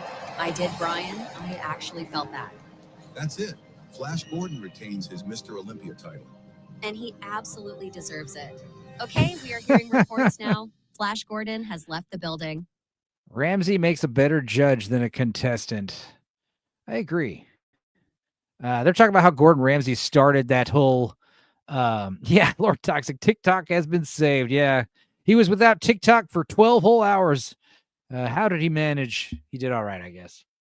But yeah, Gordon Ramsay, man, he started that trend of like kitchens where, you know, you got to shout at people. I think people like realized that was stupid. And now like kitchens are trying to be more like Zen, you know, hey, you burned that thing. It's all right. Just fire up another batch, please. You know, instead of you fucking idiot. What are you doing? Yeah. Gay. Yeah. TikTok. It was banned and then it's already back up. It's back up thanks to President Trump. People are saying it's a photo op. You know, not a photo op. What's the word I'm looking for? An op of some kind, you know, just trying to like a puff piece, you know, make it better, make Trump look better. That's kind of what the complainers are saying. Let's see here. Lord Toxic asking me something about slides. I got some memes about TikTok. Yeah, I mean, basically, let's see here. There's image one. This was last night around, I think, 10 o'clock. Sorry. TikTok isn't available right now. A law banning TikTok has been enacted in the U.S. Unfortunately, that means you can't use TikTok right now. We are fortunate that President Trump has indicated that he will work with us on a solution to reinstate TikTok once he takes office. Please stay tuned. And then, what was it? 10 hours later, basically, earlier this afternoon. Welcome back. Thanks for your patience and support. As a result, President Trump's efforts, TikTok is back in the U.S. You can continue to create, share, and discover all the things you love on TikTok. Now, I was actually really excited when TikTok was being taken down. I was hoping it would at least be taken down for a little while. You know, it just, I feel like Lord Tox is going to be sending me even more TikTok videos now. I guess this is all how the Epstein clients will evade prosecution, but it was AI. Yeah, that's what I was saying. Yeah. That's why they're letting AI into the public domain, or I'm sorry, the public, not domain, but into the, public's hands. We're being allowed the advent of AI because it's going to help with their alibis. People who thought that's how to run a kitchen are effing morons. If a chef yelled at me like that, I'd probably now and have to go to jail. SNAO. Snap nuts. And I don't know. 10 whole hours? Poor Lord Toxic. I know. That's how kitchens are, though. Lol. Yeah, I don't know, man. I worked at a few restaurants, and when they're filled with Mexican dudes, they seem pretty chill. There's a lot of laughing, a lot of, a lot of chilling, and a lot of great food coming out. And it didn't matter. It didn't have to be Mexican food. Every restaurant in Austin is like an entire back kitchen area is just full of Mexicans speaking Spanish. Italian restaurants, Cajun restaurants, Mexican restaurants. It's all, yeah, Mexicans. And like I said, I never hearing them yell at each other. I'm never hearing them like, hey, it's no, never, ever. It's always just like, I know mama is, a lot of that. Trump gave them a 90-day extension to sell to an American company. Yeah, that's what I heard. So he wants at least half of the company owned by America. And yeah, whether it's an op or not, Trump looks great to me. I mean, yeah, it's not about him looking great to you or me, people that are already Trump fans. It's about getting those people that are still anti-Trump, like, every day there's going to be something that gets more people like, oh, hey, he's doing that, huh? All right. Like the whole ceasefire thing. I mean, come on, dude. Like all those people that were like, ceasefire now, like they're awfully quiet. They're not shouting out anything. And that stupid Joe Biden trying to take credit for that, that's just lame. Literally, Netanyahu literally named him. Thanks to Trump's efforts, we are closer to. And what's also hilarious is Joe Biden said, hey, I came up with that same deal that Trump did back in May. Okay, he's basically copying my deal. Now, he doesn't realize what an L that is, because he's basically saying, like, the fucking president of Israel has been ignoring me since May. That's basically what he's saying, the dummy. Yeah, I'd probably snap. I see. I could have deduced that. Yeah, that's what you would do if a guy yelled at you in the kitchen. You would have snapped and go to jail. Okay. Unfortunately, I uninstalled the amp and can't get it back yet.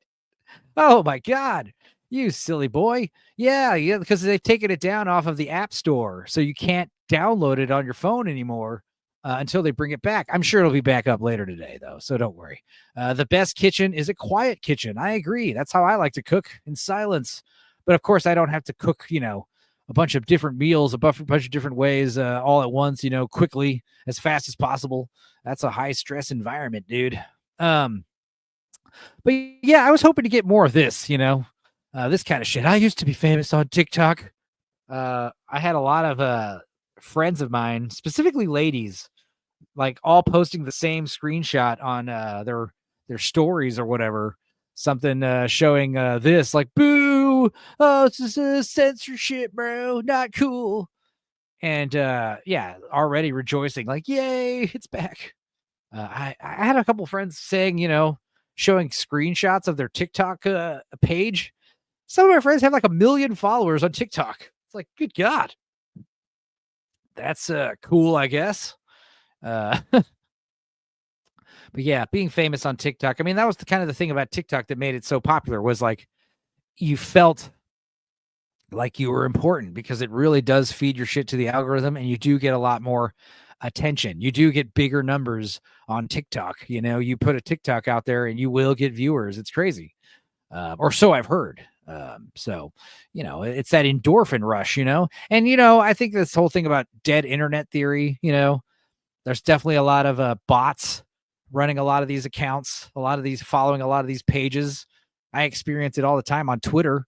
You know, I think I lost like 50 fucking followers on Twitter because of the bot purge, you know, because definitely got a lot of porn bots and stuff, you know, following me. That's always hilarious. The kitchen is a really bad place to start a fight. Oh, totally. Hot oils and flames everywhere. Most people are already stressed and jacked up on coffee and nicotine, not to mention there are knives and fire and blunt objects everywhere. Yeah. Tony K's here. I must say I have not used TikTok, but it's splendid. You Americans got your favorite toy back. Cheers. Yeah, it's Chinese toy. No, we're China's favorite toy, and we use TikTok for that. I get it. People screaming in your face or nice and quiet. The kitchen. That's how Carrabba's in Florida was. Oh, screaming probably. Yeah, it's Florida. Tony K, glad you're here, buddy. Let's see. Let's continue with this Will and Harper trailer. I love this country so much. I just don't know if it loves me back right now. Harper, would you want to do a road trip as this new version of yourself, and at the same time figure out what this all means to us? Guys, this looks hilarious. Like, I know when I see Will Ferrell in a documentary, I know it's going to be a laugh a minute, right? Wrong. This guy is this is the Hollywood movie stuff. No, you don't reckon? Okay, that's okay. Roll up the window. You see how upset Will Ferrell got when some gas station attendant didn't recognize him? You know, when some lowly minimum wage employee doesn't grovel at his feet. You know, you see how he's like embarrassed, like, just roll up the window. I don't want to talk to him anymore. Good God. I'd be delighted if I was Will Ferrell, or someone of Will Ferrell's stature, I should say. And I would be delighted if someone didn't recognize me. I'm like, you don't know me? Let's talk for a minute. Let's just talk as two men, to where you don't like bring up all the stupid movies I've been in for once, you know? I just want to have a conversation with someone where they don't bring up fucking, you know, Elf or whatever. Just as ugly as I thought. Yeah. What is this abomination? Yeah, you missed it. Will Ferrell and his former head writer friend of Saturday Night Live comes out as trans, and they're going to go on a buddy road trip. Basically, this Harper fella is worried that they're going to go to the redneck bars that he used to frequent as a trans woman and get attacked. So he basically brings Will Ferrell, his celebrity buddy, along with him to diffuse situations and, you know, have less tension. But of course, they go down there and find out that the South is like, you know, nowhere, you know, like just as unbigoted as, you know, anywhere else. People don't give a shit. Nobody's, you know, upset at him or attacking him or anything, because he's just a weird, polite trans dude. It's not like he's going into bars starting shit.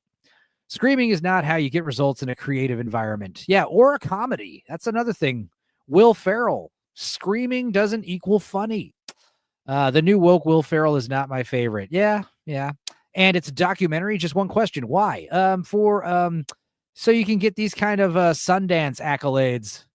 So you can get this this nonsense, you know? Yeah. Telluride Film Festival said it was beautiful. I watched Will Ferrell's George W. Bush show. It's not very funny. It's one joke for an hour. And yeah, it seems like a pointless doc if you don't have anything happen. Well, it's basically just watching this dude who's crazy have an identity crisis, you know, on camera. That's kind of what's going on. This person buys like a fucking dilapidated house in the middle of nowhere. The idea is like, now that I'm a trans woman, I want to get away from everybody where I'm safe. And I bought a piece of land out in the desert and a small town where no one could bother me. and they go to the house and find out it's been like heavily vandalized. And it's just like, oh, I guess I'm probably not as safe in the small town as I thought I'd be, away from everybody, secluded. It's funny. My father worked late night at a grocery store, and Nipsey Russell came in. Dad ignored him. Nipsey asked why Dad didn't ask for an autograph. Dad said, "You didn't ask for mine either." That's good. Boosh McFadden. Wait, was there a joke in it? Was it in the credits? No. Let's see. Were you a little worried about how to talk to me when I came out to you? Yeah, probably a little nervous. There are no ground rules with friends, I'm telling you. I invite any friend of mine to ask me these questions. I am not afraid to talk about them. There's a question. Ooh. Do you think you're a worse driver as a female driver? Now, that's pretty funny. Unfortunately, it's the only joke that he makes in the whole movie. Dude, you have to understand, dude, if you're my friend and you're a woman now and you're going to make me go on a road trip, I'm going to be making fun of you pretty much the whole trip. I'm going to be making fun of the fact that you're a woman, like the whole ride. I'm going to be busting your balls. And guess what? You could bust my balls too, because that's how dudes are. He doesn't pass, says Miss Sparkles. Yeah, no shit. Also, he isn't trying too hard. No. And that's the thing they keep doing. It's like, hey, Will Ferrell, you're awesome. Yeah, this is my friend. Hello, is there anything I can get you, sir? It's ma'am. Yeah, she's a ma'am. She's a she. Or like, Will Ferrell, I love you. Oh, hey, this is my friend Harper. And that's the other thing. The name is Harper, couldn't be, oh, this is my friend Sarah. This is my friend Tiffany. Pick a fucking feminine name if you're not going to pass. And if being, misgendered is going to upset you. Because then Will Ferrell will be like, this is my friend Tiffany. And you'll be like, hello, Tiffany. I'm assuming you're a woman, a very ugly woman, but still nice to meet you, ma'am, miss. Instead, it's like, oh, this is my friend Harper. And it's this guy. Hello, anything I can get you, dude? I'm not a dude. I'm a lady. That's the dumbest. That is so. No, that is so. Oh, fuck you. Yeah, exactly. But I am. He could have picked a much more feminine. Oh, yeah. This is my friend. Could have picked a much more feminine name, instead of Harper. Yeah, that's what I'm saying. They always pick these kind of androgynous, like, girly boy names, like Tatum, Riley, Harper. Fucking Jesus Christ. Harper, how you doing? Nice to meet you, bro. Hey, not a bro, though. It's a she, but that's okay. Sorry. Sorry. I'm not a bro, dude. I'm a she. He says with a fucking natty light in his hands. I'm not even joking. What kind of woman drinks natty light? Do any women drink natty light? Dude looks like a lady. Yeah. Enzo. Yes, I'm here. Will Ferrell, brainwashed leftist, talks like how he says MAGA talks like. Yeah. You're a dude in a wig. Yeah. This is probably around the age. The fucking music in this trailer is hilarious. That's the funniest part of this whole thing. Sorry. This is probably around the age where I started to feel just. This film will not make money, and that's because it's on Netflix. I mean, that's the thing. You could say, oh, it's one of our most streamed videos on the whole platform right now. Prove it. I like fruit drinks. Yeah, exactly. You don't drink Natty Light and smoke cigars, and you don't fucking tailgate in a Walmart parking lot drinking, fucking light beer and eating sausages, right? I mean, if you do, hell yeah, but that's just what dudes do. Trailer park girls, Enzo, they drink Natty Lice, then they get naked, and you have to talk to their mothers, and it's weird. Enzo is an androgynous name. Sure. Oh yeah, I could totally see like a trans. I don't think Enzo is strictly a man's name. I've heard there is a name like Vincenza. That is a name. So there is like a feminine version of that name where it ends in an A. Miss Sparkles, we can do shots and make bad decisions. Yeah, totally. Let's all do it. Let's all make bad decisions together, guys. It's kind of weird. I guess that's why we're here. I used to come out to these guys. The fucking music. Whoa, whoa. So nasty, even a gnat won't fly into it. Oh my god. You want to hear a funny story? I had a buddy named Sean. when we were 18. Let's go. Hell yeah. Miss Sparkles is down. She's down for sure. Bouchette. That's your feminine name. Yeah. I had a buddy named Sean who we turned 18. You know, we had already spent a lot of time drinking in bars in Mexico. And, you know, his 18th birthday, we're going to get a bunch of booze, right? What are we going to do? Well, Sean was like, I got fucking $300 to spend on booze. It's like, dude, hell yeah. We're going to throw a party. We're going to get a keg. We're going to get some liquor. He's like, no, we're not. I'm going to buy $300 worth of Natty Light and I think Keystone Light. And it's just going to be me and, you know, Sean and like 3 other homeboys just sitting in the garage at a fucking table, just drinking and playing card games all fucking night. It was awesome. Yes, and Vincenza is the feminine version of my name. Thank you. I'm down to party. It's been years since I've been out to a party. Sean is androgynous. Really? I know like a name's like Dorian. That's one. That's a girl's name, and I've seen guys named Dorian. What else? Sean, that's a new one. Renee. Renee is like a woman's name unless you're a French man. Then it's okay. Some other names. I have drank a lot of it though. Oh yeah. Miss Sparkles, I will travel for you, baby. Hell yeah. He will. He's a phone call away. Mine is simple. Just Christina. Right. Yeah. Your girl name. Exactly. Mandy, Kim, Lori. For me, for little old me, you gonna travel to come see me? Place this before, and then I transitioned and I got a little afraid. You know what I'm saying? Go ahead, come out. The whole thing is just Will Ferrell constantly patting him on the back and telling him to, you know, it's all right. And he's just constantly fighting back tears and shit. It's just hilarious. And it's 2 hours long too. But luckily it wasn't like a 5-part miniseries, thank God.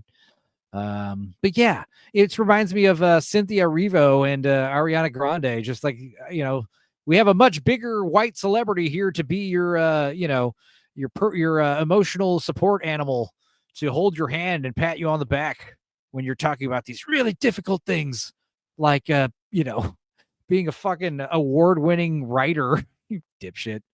Andrea is a female unless Italian man. Oh yeah, Andrea. I've been told I sleep with a lot of chicks with weird names. Huh. I wonder what that says about you, Toxic. I agree. Sliding by to say, hey, says DJ Play Nice. The live to show and support. Say hi. Thumbs up the live. Show support. Ease on down the road. Have a great rest of the show and an awesome week ahead. Hell yeah, DJ. Come hang out tomorrow at noon. Central Standard Time. We're going to be doing an Inauguration Day special. Hopefully, just celebrating the new president. Hopefully that he has been allowed into office without incident. And if that's the case, we're just going to goof off and watch funny videos and play games and just have fun. If something does happen, then you expect a biting news stream. You know, we're going to be going over all the angles. Keisha, how do you say that first name? Samantha, what? Gypsy, Sunshine, Destiny, Nazi, Fred. Is Nazi a real name? That's not a good name for a girl. I know a female to male trans in DC. Annoying effing weirdo. All it did was cry about being trans. Others at the bar called me an asshole for wandering off every time it started crying. Like, look, I heard all of this already over a dozen times. It's annoying. Strippers. Yeah, those are some interesting stripper names. Coming up on the stage, we've got Nazi. Nazi. That would be a good job for me. I hear that dude LG Lawrence has that job, being the MC at a strip club. Guys, coming up on the stage, give it up for Destiny. She's going to be doing some dancing for you to Motley Crue. Make sure you guys pull out those dollar bills, y'all. We got drink specials and a steak and surf and turf dinner special for only $12.99. Make sure you guys talk to your waitress. None of them were strippers. Oh, these are exes that you've had names with weird. You dated a woman named Nazi. Jesus Christ. What is that short for? Nazarella? Nazarene? I don't know. You dated a girl named Fred or a guy. It's probably a guy. I get you. That's fine. LG is a DJ at strip clubs. Yeah, that'd be fun. That'd be a great job. You know, or not a great job. It'd be a job I'd be great at. Let me rephrase that. I'm not really afraid of these people. I'm afraid of hating myself. All I want to do is live. This is what the world needs now, guys, is a documentary about Will Ferrell and his confused buddy. Two fucking celebrity, LA elitists, Hollywood royalty, basically. Guys, you have to understand, this dude was the head writer for Saturday Night Live for a good chunk of years. So love him or hate him, like this guy, like the idea that this person's a nobody in show business is silly.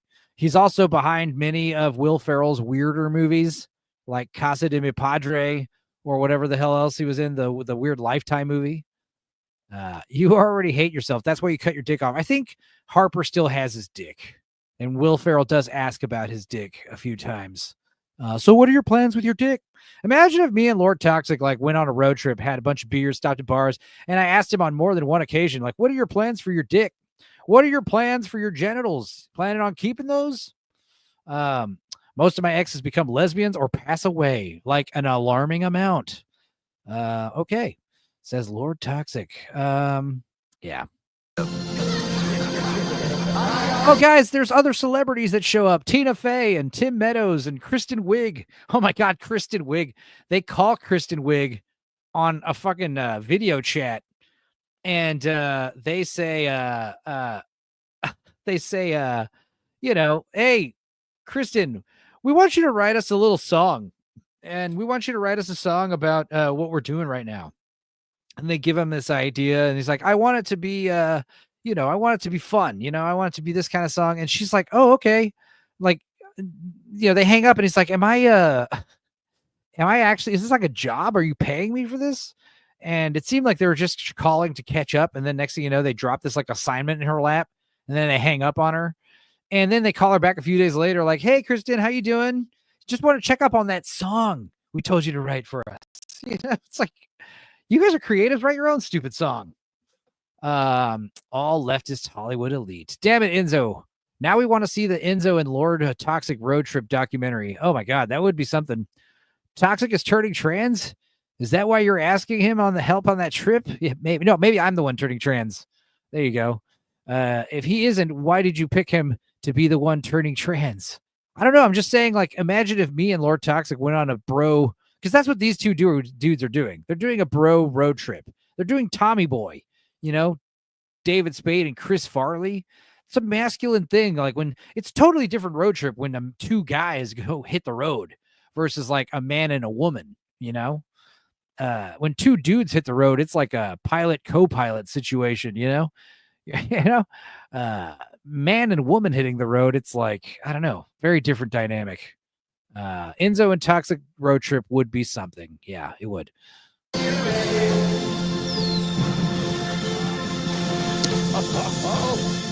Oh, Dunkin' Donuts. No. We've not done one fun thing. Name one fun thing we've done.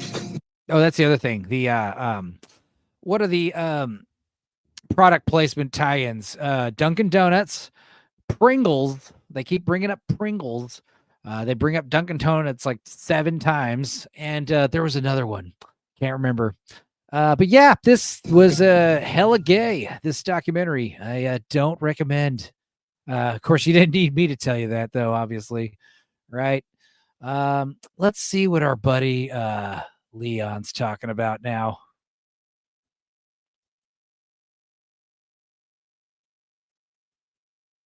Any minute. Use the same tactics of the wokies you've been fighting.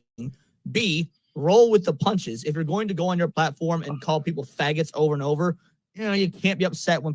Oh God. Gooch over here with a super chat. Actually, I want to state Melanie does not speak Guchanese. I don't think I think only Gooch speaks Guchanese. Isn't that the point? But yeah, still talking about Melanie Mack. I see. I don't. I saw an interesting video where she was a host on G4 or something. She had no tattoos or anything. She looked like a sweet little innocent girl. Something happened. Well, I don't know. Let's see here. Here's a real fucked up joke for all y'all. I'm never ordering a California pizza again. Ouch. This one hurts. Seriously though, prayers to all those that have lost loved ones and valuables and all that stuff and homes out in California. But we're on to the next story already. That's old news. God. Here's something for the ladies. Women on porn sites searching, quote, real couple, passionate lovemaking, cuddling, plus smiling, true love, emotional. Is that the kind of porno that women search for? If so, I think there's like a niche that needs to be filled. I'm usually a man. It's usually a man that happens. Hear me out. Enzo, you and I go on a road trip and just stop by gay bars and sing karaoke. Oh my God. No, lesbian bars would be better. Because honestly, lesbians like karaoke more than gay men. Also, we're more likely to get into fights and see fights if we go to lesbian bars. So, yeah. Can you imagine the Lord of Trans? Oh my God. Yeah, that would be crazy. Is Leon wearing glasses to seem smarter than Spoon with one glass monocle? Yeah, 2 lenses. That means I'm smarter than the 1 lens guy. Melanie Mac 100% does anal. I'm fine with that. I mean, I guess. Is that because she's saving her vagina for marriage? Guys, God has a problem with sodomy. So, I mean, if you think that's some kind of loophole where getting your anus blasted is better than breaking your hymen in the eyes of the Lord, I think you're going to be disappointed when you find out what God really thinks about that. I don't watch porn, so I don't know. Neither do we, says Nix. Yeah, exactly. That's why I was asking. All women do anal. Just women with daddy issues do it more and like it. I don't know. Yeah. I don't know. I'm not had a doctor put his finger up there. Wasn't great. Wasn't fun. Now, guys, I was saying, you know that the algorithm, I was telling Lord Toxic this, you know that the internet is back when stuff like this is being pushed in the algorithm. Not only is this like, was this suggested to me and many, many other people. This video has 188,000 views in 8 days. I don't know. This song slaps. It slaps, even though it's offensive.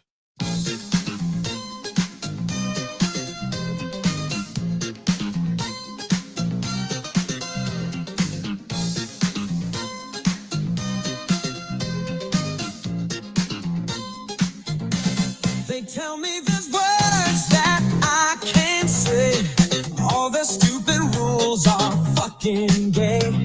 I'm listening to my favorite rap song, and I just wanna sing along. Nigga, I feel like saying nigga today. Oh yeah, I feel like saying nigga tonight. Alright, but when I'm by myself driving in my car, I say nigga with a hard R. All right, guys, that's the song I feel like saying N tonight from 1983 from the Burger King. What's his name? Nate Higgs. Yeah. Check that song out, guys. It's good. You might hear it on some future episodes of Tales from the Dork Side. We'll see. Speaking of that, future episode Tales from the Dork Side will be tomorrow at noon. Remember that. Tomorrow at noon. And we'll go a good 4, 5, 6 hours. Who knows? Probably until Countercast. I'm going to be on Countercast tomorrow, and I fucking swear to God, if we talk about Melanie Mac all day, I'm going to expose my anus on camera, all right, and ruin Leon's channel. That's what I'll do. Okay. Anal is like eating vegetables. If it's forced on you as a kid, you'll hate it as an adult. Yeah, I heard that one. Here's a good one I heard the other day. What's her name?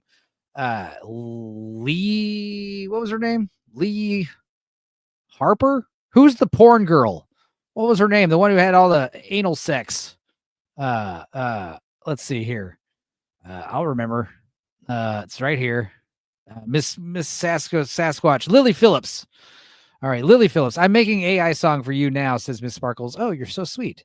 I missed all of the Melanie thing, so I got no context, nor do I care to find out. Yeah, exactly. It's like I wanna gossip about big celebrities, you know, not Melanie Mack. Like when I find out John C. Reilly lost his home in a fire, that's sad. When I find out Melanie Mack is being ostracized by the gaming community, okay, whatever. Yeah, so Lily Phillips was outside of a bar all night, and she's like, I was outside having anal sex all night, and I made $100.05. And I asked her, well, how'd you get who paid you 5 cents? And she says, they all did. So that's a funny joke. Here's another one. Why do husbands die before their wives? Because they want to. Anyway, yeah, good stuff. I feel like saying, no, I'm not going to sing that song. Yeah. But anyway, what are you guys up to? You guys got plans for this winter storm? It's 8:00 p.m. I'm thinking we're going to be going for a little while longer. I will this year try to be as big as a Melanie, then I'm starting a war. If it doesn't work out, it's fine. Yeah. This year to try. I got you. Try to start a war. There you go. Internet conflict. That's what I think we're going to start doing this year. We've joked about this. We're going to have a lot of internet YouTube kayfabe where we all start warring with each other, you know? Leon versus aristocratic spoon. Vex versus Dark Hour. Gooch versus Boosh. Let's just have everyone go at it. Exactly, Enzo. We all want real news. Like, when does Lord Toxic plan on coming out as trans? When it's financially convenient for him. That's when he'll do it. Try to make it on one of the social media platforms. When you say make it, what do you mean? Like, try to be successful? Guys, here's the thing. If you get successful on YouTube or Twitter or TikTok or whatever, you have to understand it's gonna be short-lived anyway. We're expected to be, you know. At any moment, my YouTube channel can just be eliminated off the internet like the snap of a finger. Oh, that's the other thing. I'm seeing people, some friends of Leon, Wards of Paradise, Dash, and a couple other dudes. Their Twitter profiles getting hijacked by hackers. That's not cool. It's kind of lame, actually. Who was it? I mean, is this profile even still up? Yeah, someone named Dash having a hard time with the internet. Hackers, man, they're out there. Jacob Ironside's here. Hello, Stupenzo. Hello, Jacob. Gooch is my buddy. We're a team. Boo Boo McFoo-Foo and the Gucci Ninja. Yeah, I mean, that's the joke. That's the joke, is we wink, wink, start fighting with each other. Wink, wink. You know, me and Lord Toxic start going at it. Blue Collar Loser and Northern English Bastard become enemies.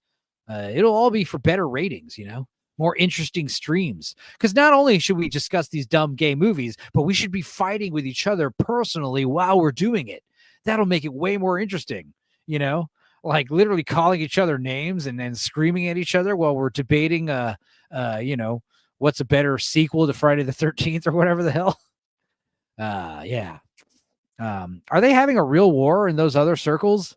Well, LMAFO. It's YouTube, you guys. Yeah, exactly. I don't think it's a war as much as it's just you know, gay internet disagreements about video games, which I'll have no part of, by the way. Yeah. What else is going on? Any other exciting news before we talk about you know, the inauguration and MLK Day tomorrow at great lengths? Let's see here. I got a few memes. But yeah, Joan Plowright, guys, in case you don't know, in case you're having trouble putting a face to the name, this is Joan Plowright. She also died right around the same time David Lynch passed away. And yeah, we'll probably talk about David Lynch tomorrow. Lord Toxic saying it wasn't a big deal that David Lynch died. David Lynch, that guy, he truly was a visionary, and his movies his movies speak in code. His movies aren't about what they're about. That's why they're really cool. Lost Highway, I think, is one of my favorites of his. I'm Exciting and Trouble. I'm Out to Start Drama and Spread Truth and then Disappear. David Lynch, No Big Loss. What's amazing about David Lynch, the guy got emphysema, and I was like, okay, well, probably got a few years left with him. No, he got emphysema and died like a few months later. So obviously pretty rapid decline of health. Also very terrible way to die, slowly suffocating to death. But the guy was a heavy smoker for like 60 years. So I'm actually kind of impressed, that he lasted that long, considering how much the guy smoked. Chain smoker. Ooh, I'm slutty, says Boosh. All right, that's cool. Good for you. Mulholland Drive is insane. I love it. Twin Peaks broke people's minds. Yeah, it did. It's either people you either hate Twin Peaks or you had that enlightenment and you cracked the code and you understood it, and now you understand what it's about, and you're like, oh my god, it's brilliant. Yeah, and also like even his more straightforward films like Elephant Man and even the terrible Dune movie. Those are also like really. Wild at Heart is great as well. Yeah, Wild at Heart's fantastic. Blue Velvet's also awesome. Eraserhead. That's my favorite quote from David Lynch, where he says, believe it or not, Eraserhead is my most spiritual film. Oh, would you elaborate on that? No. Like, that's the whole point, is like, he doesn't hold your hand. He doesn't tell you about the movie, what it's about. If you guys haven't seen Lost Highway, like Lost Highway is actually about Bill Pullman killing his wife. He really kills his wife because he can't satisfy her sexually. And, in the movie, he turns into another guy and they let him out of prison and he goes back to his own life. Basically, all that is a fantasy for Bill Pullman's character as he's like on death row awaiting the electric chair. And the movie ends with him, coming out of that fantasy a little bit, the fantasy kind of falling apart, and then he gets executed. It's just crazy. Blue Velvet quote, Enzo, Dennis Hopper sucks down nitrous. Yeah, I mean, it's like really that and the thumb, or is it a toe? It's a thumb, right? That's like the only shit you remember. Kyle MacLachlan. Oh boy, Kyle MacLachlan. So yeah, we'll probably do a deep dive into some David Lynch movies, assuming everything's peachy keen tomorrow. So that'll be fun. What else is going on? Like I said, winter storm coming. It's not going to get too cold here tonight or tomorrow night, but Tuesday in the wee hours. Yeah, that's when it's going to get cold. But still, nothing to worry about. It's just going to be cold. I might stream from inside the house tomorrow during the inauguration special. We'll see.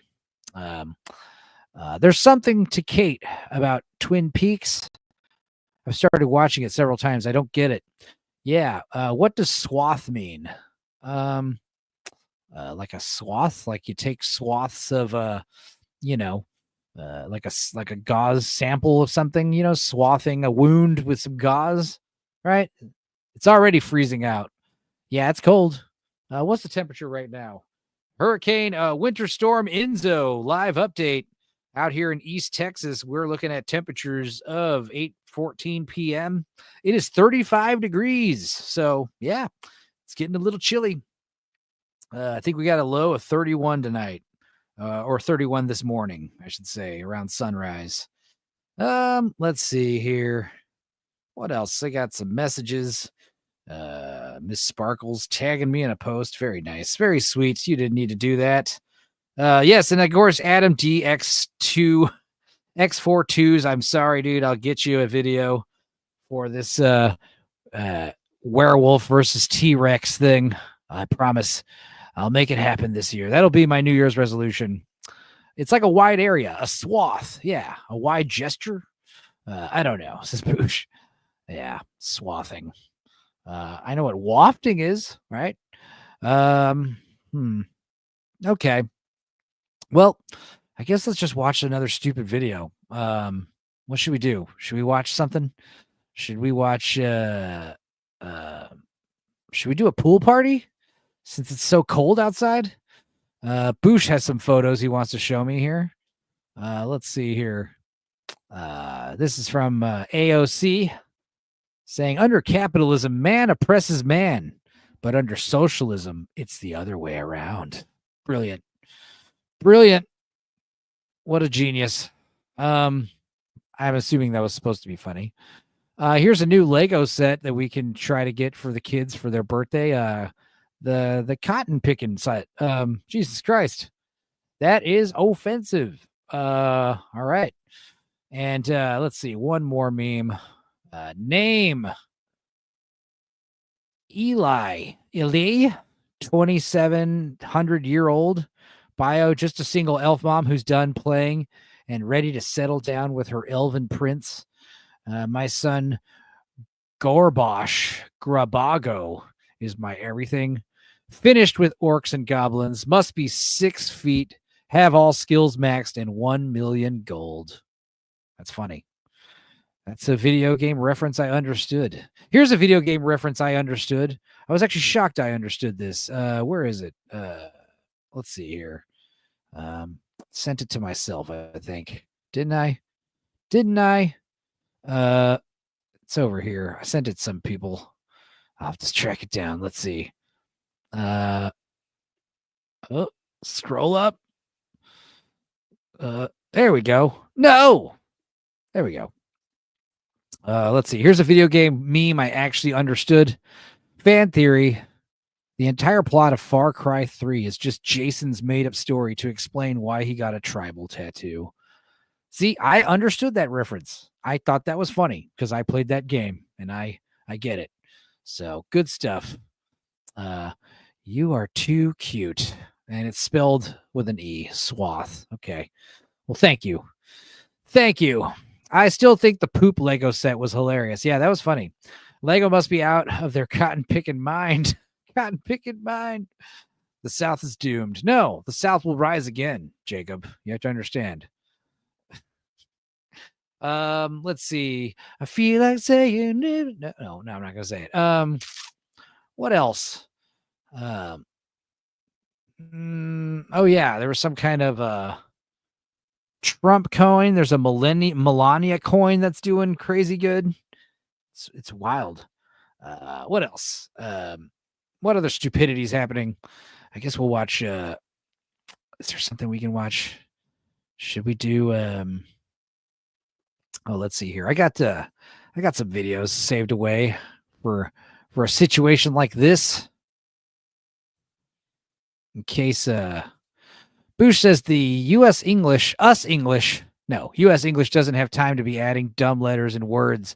Color, honor, swathy, through.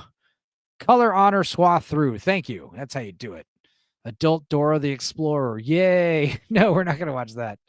I did see that, by the way. Oh, here we go. Let's watch something terribly offensive. Let's see here.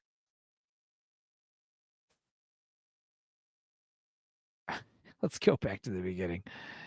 You guys are in for a treat. This video was taken down from the internet for a while. I remember looking for this and be like, where is this video? And it's back up. It was re-uploaded 3 days ago. This video has been missing for a few years. Winter is coming, Stupenzo. Yeah, Enzo, Winter Storm Enzo's coming. So I'm excited. Let's see here. Here we go. This is called Something Terribly Offensive from the Minute Hour.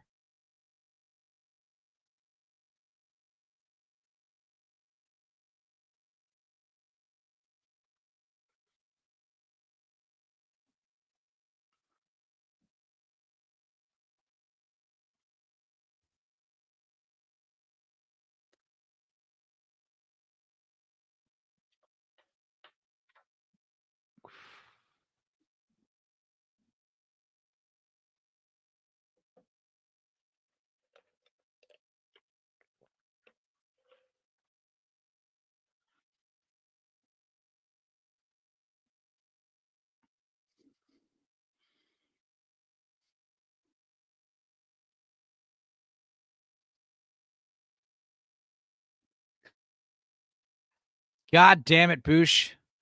Yes, there is supposed to be audio. Why am I so stupid? We get to start it over. Hooray. Okay, I don't even know how to describe this. I was standing in line at the bank, and I'm about 3 people behind the first available teller. And the people are just like sort of filing in and out, going to the available tellers. Suddenly it's my turn, and the guy behind me, right before I go up, says something incredibly offensive. And so offensive that I don't even feel comfortable saying it. I would never say it. And the fact that anybody said that gets me kind of angry. And I'm looking at this guy. What the heck is going through your head that makes you think it's okay to talk to me like that? And so I grab him. I grab him hard and I bop. I bop him on the head with my head. I give him a head bop.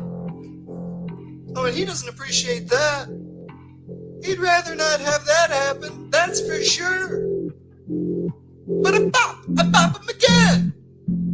And I say, don't you ever say that. You could hurt someone's feelings. And he gets the message at that point. That's when he understands. It makes me sick. It makes me sick to my stomach to even think about it. That someone could say that? I'm sorry to get so riled up, but you can't say that. You can't. Not anymore. You're lucky I don't get a little more serious with you, you know? Cut your nuts off, huh? I'll do it. Don't fuck with me, man. Don't fuck with me. I'll fuck with your nuts, huh? I'll fuck them off. I'll cut you into little pieces, huh? You think I won't cut you? You think I won't cut you into little tiny chunks? You don't know me at all. Tell them, boys. Oh, don't even let him chop you. Don't fuck with this guy. He's the one, okay? Yeah. That me. These are my boys, and they're always with me. And they support what I say. Thank you, boys. We made boss happy. Yeah. Boss is happy. That means all right. Feeling good. So I'm not gonna cut you today. Boss, cut you some slack. I'm gonna cut you some. Cut you some slack. The only thing I'm gonna cut you today is some slack, huh? I got it. I figured it out. I can handle it. You're giving me a little bit too much, all right? I need you to back off, okay? Fuck off, boys. Oh, come on, boss. You know what? I don't like saying fuck off to my boys. They don't deserve that. But that's the sort of person that I have to be. Because of people like you. You make it rotten for all of us. And it's just not fair. And I'm just not gonna take it anymore. You have to change. And I take his head into my hands and I bop it one final time. And then he's gone. That was the short film, Something Terribly Offensive, animated by Drew Langlois. There you go. That music is by Cliff Martinez, by the way, from the movie The Neon Demon. This is weird. Yeah, exactly. It is weird. I love it, though. It's a good metaphor for, cancel culture, the woke left. You're saying something offensive. I'm going to fucking physically harm you because you might hurt someone's feelings. Great. Super weird, trippy. I love it. What else here? Here's something else that's trippy. We've got Christoph Waltz. We all like him, right? He's a good actor, right? This is Christoph Waltz from 1977, singing on Am Dem Days. I don't know what the hell that is. Let's figure it out together. I've never seen this. Ich heiße 1977.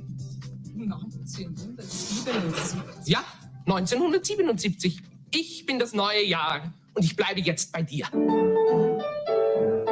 Ich bin das neue Jahr, bin jünger als das alte war. Wie viel? Das ist jetzt die Frage. Um 365 Tage ist Silvester hell und klar, ist am nächsten Tag Neujahr. So sagt ein alter Spruch uns weiter. Darum bin ich jetzt zur Stelle. Schaut mich an und handelt schnell, denn unsere Zeit läuft immer weiter. Ich bin das neue Jahr, bin jünger als das alte war. Wie viel? Das ist jetzt die Frage. Um 365 Tage. So, Sie sind also das neue Jahr. Oh yeah, Frogman. You guys remember Peter Kane, dog trainer, right? Well, this is a video he made 2 years ago. Peter Kane, dog trainer. Let's see what old Peter Kane has to say about the Frogman.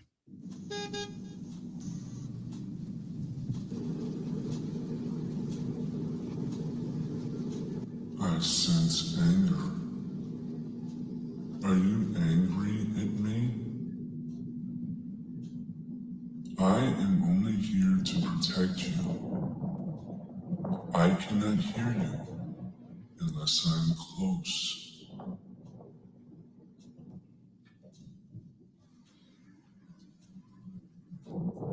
Think of me as your guardian angel. I am here to protect you. What are we doing now? I don't know. I have no idea. See what the Frogman has to say.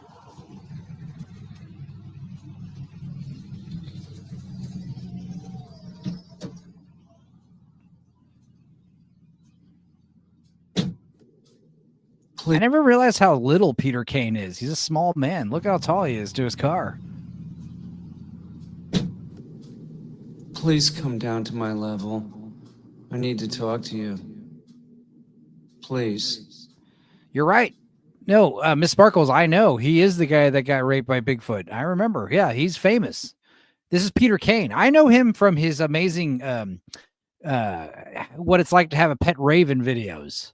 But yes, he also does dog training videos like our buddy Abomination AJ. And yes, he also is a Bigfoot aficionado who may or may not have gotten molested by a female Sasquatch. But yeah, send the link anyway. Go for it. I can't do this. You cannot follow me around like this. I need my privacy. You can't do this. I will stop following you. Does this guy piss on his dashboard? Probably. Dudicus. Oh, God. That was loud. Yeah, I mean, like you said, you guys have seen the video of him. Let's see. Peter Kane. Bigfoot. I think it was all over. No, yeah, we watched this before on my channel. Let's see. Let's watch it again. This is where Bigfoot grolested him. Here we go. This is where it happened, back here in this dry creek bed. I was back here looking. I thought one of my dogs was back here, and I was like, how'd the dog get out of the yard? I saw a bunch of, movement, and then I got back and well, maybe it's a deer. And then I was worried about my dogs because there's a lot of Bigfoot and Sasquatch in this area. I didn't have a gun with me. And so I got back here, and that's when I saw the female Sasquatch. And what happened? And what happened was, as soon as I was knocked down on the ground, she starts ripping my clothes off me. She did. She pulled my pants off me, and I'm like, oh, great. What? She's going to kill me. They're going to find my naked body here. It's worse. It's worse. As soon as she got my pants off me, she started like jerking the ween. I mean, she was big. She was like, 7.5, 8 feet tall. Jerking the ween. And hairy. And you know that it was like, let me get on camera for this joke, I guess. That, you have a Bigfoot 7, 8 feet tall jerking his ween. She's doing like one of these. She's giving him one of these, like, right? And so I'm down there on the ground. I'm completely naked. My clothes have been ripped off me. And she starts giving me a knobber. It was all just biological. I didn't have any choice. And the next thing you know, I blew my load. I blew my load in the Sasquatch. Yummy. Dude, just check your messages. Unless you're at work. You're not at work, are you? Let's see here. Well, I guess maybe we'll watch a pool party video. This one's going to be a little different. Let's see here. Let's go ahead and remove this and open this, engorge this. Yeah, let's pull this over here. Anybody want to come on in here? Let me go ahead. I'll just put the link in the chat. Anybody can join. We're going to, I'm going to watch we're going to have a pool party since it's freezing, ice cold outside. We're going to watch another pool party video, but this one is going to be different because this is not a Supergirl video. This is episode 11 in the huge WON cinema pooliverse, pool universe. Yeah, come on in, Sparkles. But we're going to watch episode 11, which is neither a Supergirl or Superwoman video. It is a Batwoman feature. So this time we're changing it up. We're going to do Batwoman in the drowning joke. Miss Sparkles will join. Adam says, I'm making dinner, but if you're on late, I might jump in. I'll probably wrap up before 10, but tomorrow at noon, inauguration special. If you want to come in, we're not doing Dorkside tonight at midnight. I'm going to chill tonight. I'll join after I wash a dish. Girl, you the dish. No. All right. Yeah, anybody want to pop in? This is a short one. It's only 30 minutes long. So maybe we'll wrap it up at 3 hours. Maybe we'll wrap up at 9. That seems fun.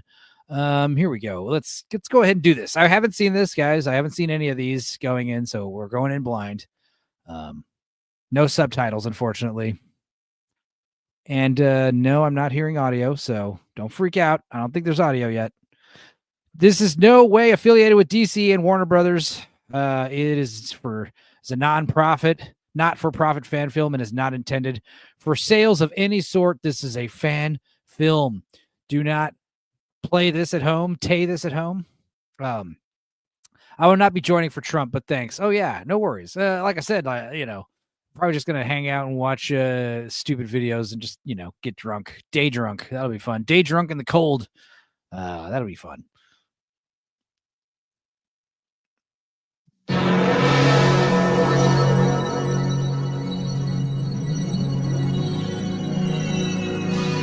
Jimbo Fail Exchange Incorporated. Yay!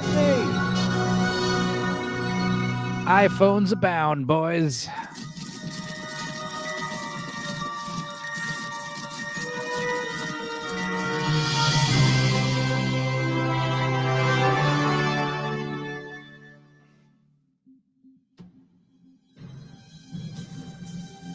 (2018). Yeah, where are we at on the timeline now? 6 years ago, February 9th, 2018. Okay. You got a heater in that man cave, Enzo? I do, but it's not on right now. It's right here by my feet. It works pretty good, though, when I turn it on. Drowning joke. Oh, my God. First of all, you got the Batman Forever font, which is hilarious. Secondly, you've got, for some reason, is that supposed to be the bat signal? Because that looks like a bat pool ball, a sphere. Look at this, guys. Holy shnikes. That is a ridiculous title card, type crime. Oh my God. Where do I start? Okay, first of all, you've got the pool texture on the word drowning, but the kerning between the I and the two ends is it's so bad. You have to put these lines here, otherwise it's illegible. Okay. Joke, guys, these are what we call artifacts. Okay. These little things that are these little floaters, right? And then you put a white stroke on it for some reason. That is not necessary on a dark background. This would look so much better if it didn't have the white outline. Okay. You could do an outline, maybe make it like a dark pink, a darker color that might look better. But of course, like, you've got all these artifacts you got to get rid of. Like, what is this? Oh, that is just terrible. Anyway, Photoshop is a privilege, not a right. Does it really? Yeah, it looks like it says drawing. Is that what it really says? Shut up. No, drowning. Yeah. It does look like it says drawing with 2 W's. Judy Carter. So we got a new actress. That's cool. Maybe she'll be hotter than the previous ones. Spotlights. The spotlights create the idea that this is like luxury, red carpet type thing. It doesn't give off the impression of Batman, And these are the musicians that we ripped off music from off of YouTube. Okay.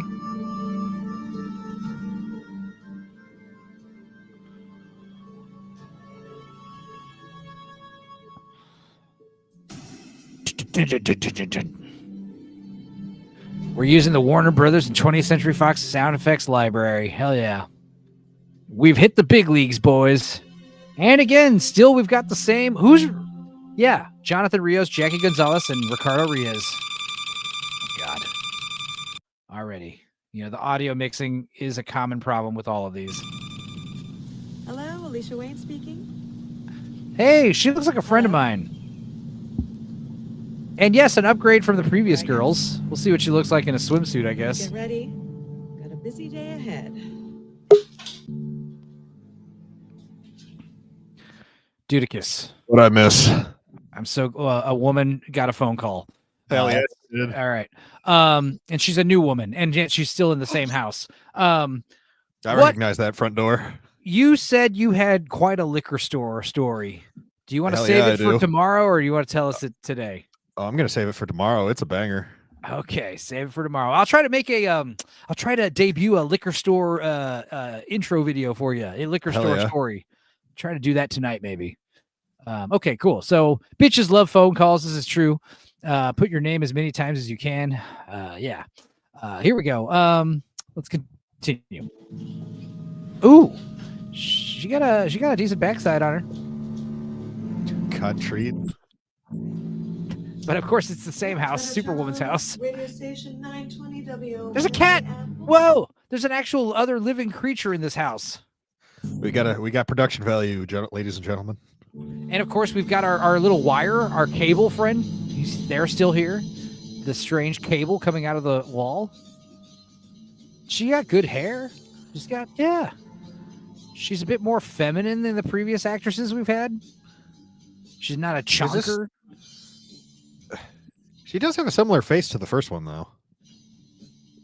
No, she's not our beloved first Supergirl. That would be amazing. I wish it was. It is a different name.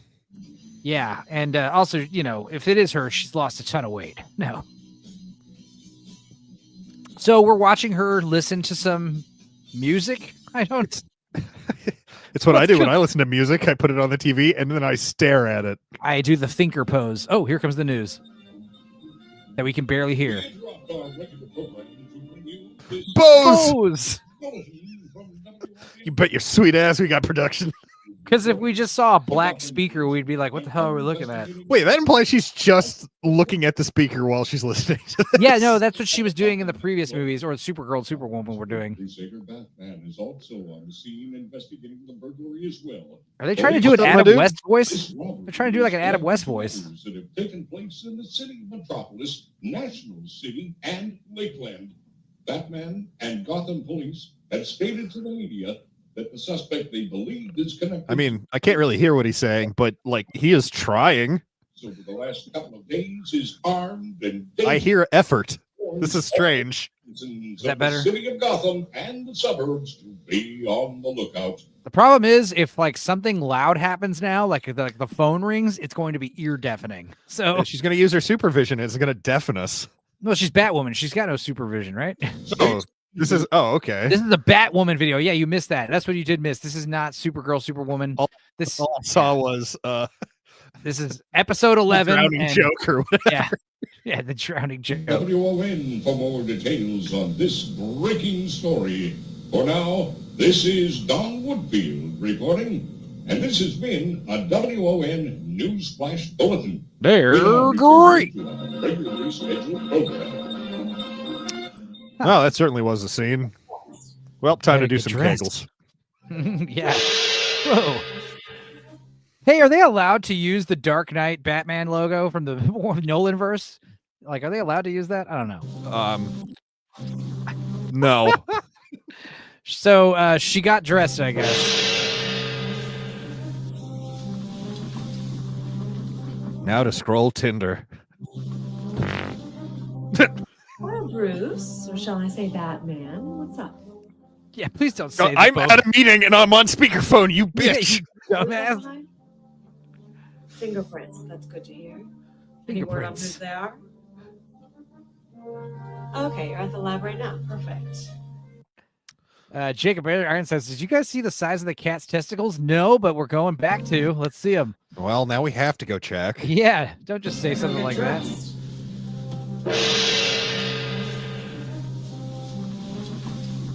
Where's the cat balls? Ah, we missed it. Oh, well. Any clues left behind? Fingerprints. That's good to hear. Any word on who Spirit they are? Halloween is a right, not a privilege. Okay, you're at the lab right now. Perfect. Mrs. Sparkles, glad you're here. This might Hello. be with Chris. It was fine. Are you on the other side of the phone call? Amazing man. One of these days you're gonna have to meet What? him again. I'm telling you. Are you there, Miss Never Sparkles? mind. We hear you. Yeah. Yeah, can you hear me? Okay, yeah. I was gonna say the cat looks uncomfortable. What's up with the cat? The cat looks weird, like the orange. The cat kitty doesn't like to be on camera, you know. The cat's camera shy. The same The language. cat's Yeah. upset that it has to be on screen and out of union. Fighting crime in the city. Dude, I have again this with comic book. I own this original comic book. the Killing Joke, Yeah, Or- I own it. but that's Batman, not Batwoman, right? It is Batman. Or the Drowning Joke. This is the Drowning The Joke. drowning joke. Oh, it's the killing The joke. I own joke the is that killing it joke. goes on Okay. I own for the killing 15 joke. minutes. Yeah. Okay, yeah, I own the killing joke where it turns. It's the one about Batwoman Yeah. turning into. It is about. It's about Batwoman turning handicap. She ends up in a Right. wheelchair. Hmm. Good stuff. Oh my god, is she gonna get paralyzed in this one? That'd be something. I love this bat gong. The bat gong. They've used it a couple times already. But here we go. Bat gong. When it deals with fighting crime in the city. Also, you want to try reading that line again? Let's see here. One of these days you're gonna have to meet him again. I'm telling you, you two speak the same. Sounds like a valley girl. Kinda, like I'm telling you, I don't know if it doesn't fit Batwoman for me. Like Chris, a bank robber. Bat gong. She laughed at the line. Hello. Hello. Chris, how you doing? Are you gonna trick me, but to give me a ring and then push me in a pool or whatever? Yeah. Had plans, but I decided to cancel them. Canceled. Jomo. Wait, what? You want me to come over in my Batgirl costume? Why? What is that stain on that fucking outlet? Don't you think? Maybe Oh, it looks like they painted over it. The wall paint. They did, yeah. It's just so bad. Yeah. Yeah, they didn't put a No, little of course I cover didn't over tell it. Bruce I revealed Painter to you chip, I'm painter Blue tape. tape is pretty cheap. Yeah, no, it is. I have a lot of blue tape. house dressed as Batwoman. But why? I see. Fantasize about me in the costume. I paint a lot. Explains everything. That does explain everything, doesn't it? I'll be at your place in 15 minutes, okay? The commissioner, huh? See you soon. No, it's someone named Chris or Joe. What? Oh, we're back at the house. Obviously, the same house. Well, I recognize Never these black back at walls. my same house. Yeah, I recognize these charcoal color walls anywhere. Yes, I love notes. It just says, haha, dear Batgirl, and it's a picture of a butt. I think I know why you want over here today dressed in this costume. Broad daylight. I think he wants me to fulfill this fantasy in the pool today. Fuck, it's another one of these. I knew it. How did we know that it was going to be in the pool? If we get another one of these where they're filming a quote-unquote fantasy, I'm going to saw my own arm off. Dude, you guys know. You already know what's to be expected. I'd worry They've about been getting making- yeast infection. in They've the been pool making water. these videos for 8 years now. Jesus Christ. Pep gong. Oh, I do not like the way it fits. I do not like Yeah, it's supposed to be the tight lycra, you know, the Oh tight God, spandex. it's bad. That's It's bad. They, So did bad. they make this costume themselves? This looks like it was made out of a trash bag. You're right. Yeah, but it makes her look like she might be pregnant or something. It looks bad. That could explain why the logo looks so terrible. Yeah, it probably is homemade. All right. Look for the clues. There's the tear in the fence. Oh no, it's cleaned. No, It's they fixed that like on episode 3. Did they? Yeah. Thought it was later than that. Later, I don't know. But there's a big tear in the ceiling right here, though. Yeah, I mean that kind of eliminates the whole point of the Florida room if it's not encased in screens. You know, there's got to be screen, wall-to-wall screen. Otherwise, the skeeters are going to get in. What? Yeah, pay attention to the clock. And yes, I do know the lore. Yeah, what? Gotham City. It's supposed to be Gotham City. What the fuck was that noise, guys? Seriously. Like, drowning in the title might have been a clue for the world's greatest detective. You're right, Boosh. Now, again, this is a dialogue, and they're going to have this sound effect over the dialogue. Let's see this.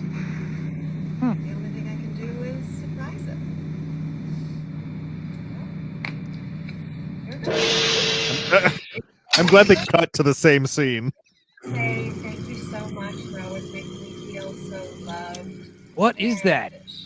Hey, I think your mask is upside down. I think it is. I want to fulfill your fantasy. And This is happening. What is this? That's okay. She's about to get in the pool. Yeah. Then all will be made clear.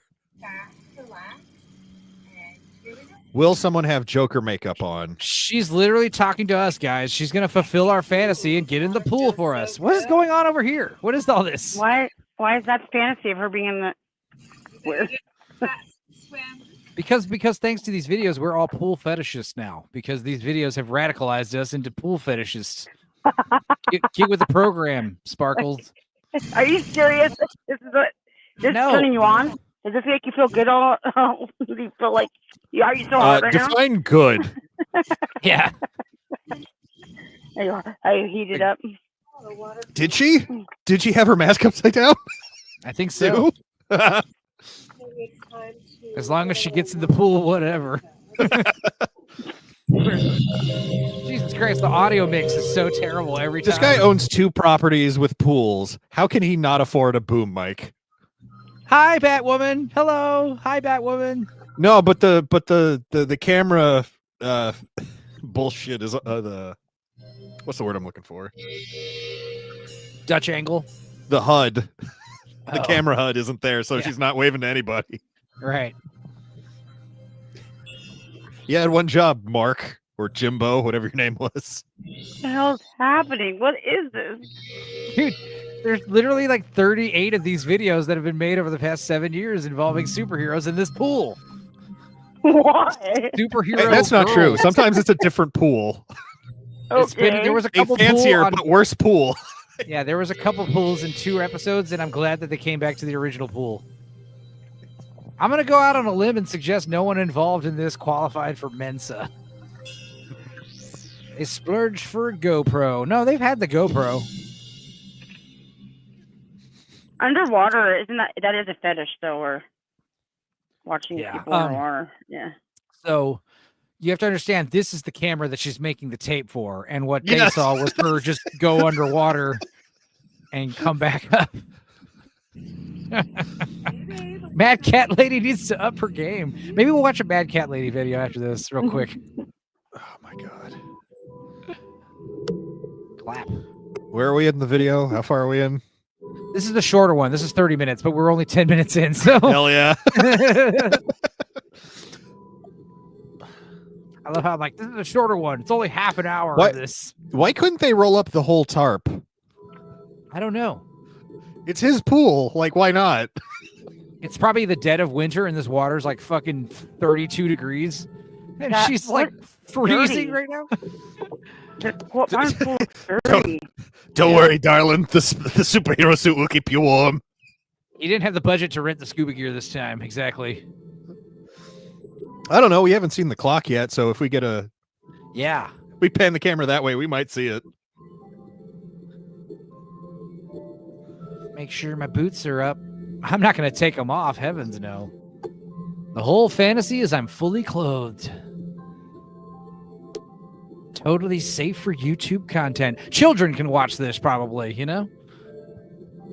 In fact, I'm going to argue that many of the 96,000 people that have watched this, 98,000 people, many of them are 12-year-old boys. I bet you. 10-year-old boys. I know this is a stupid nitpick to make, but I just realized that's the wrong bat symbol on her chest. No, yeah, that's what I said earlier. I was like, isn't that the Batman Beyond one, but like way too fat? It looks like Batman Beyond with titties. Like the bat itself has tits. Right, exactly. She's holding her breath for a decent amount of time. This is why she got the job. that makes Hey, sense. girl, I need you to come to my pool and hold your breath. What's cool is you can show them the older videos and be like, this is literally all you're going to do. Just swim around the pool in a spandex outfit. For like 4 hours. How long can you hold the breath? She's a pro. Yeah, she is really holding her breath. Maybe we're going to see a record. So, again, I know I asked this earlier, but do you think a quote-unquote Joker will show up with any sort of makeup? I hope so. I hope a sexy female Joker does show up. She's got to wrestle somebody. That's the whole climax. Or do you think it'll just be Mark with I'm so tired of seeing Mark. I don't want to see Mark's fat ass show up again. But if he had Joker makeup on, it would be worth it. Mark is going to be like the Stan Lee of this universe, you know, where he's constantly showing up in every video. Who's Mark? The cameraman. He's the cameraman. He's a big fat guy that we see in a couple episodes. My favorite is still when he died against the side of the house and just didn't fall over. She's taking off her glove. Oh, no, never mind. No. Fully clothed. I think she's still... Okay, there we go. He held her breath for a minute there. He probably doesn't have a gag reflex either. Says Boosh. Oh my God, you would.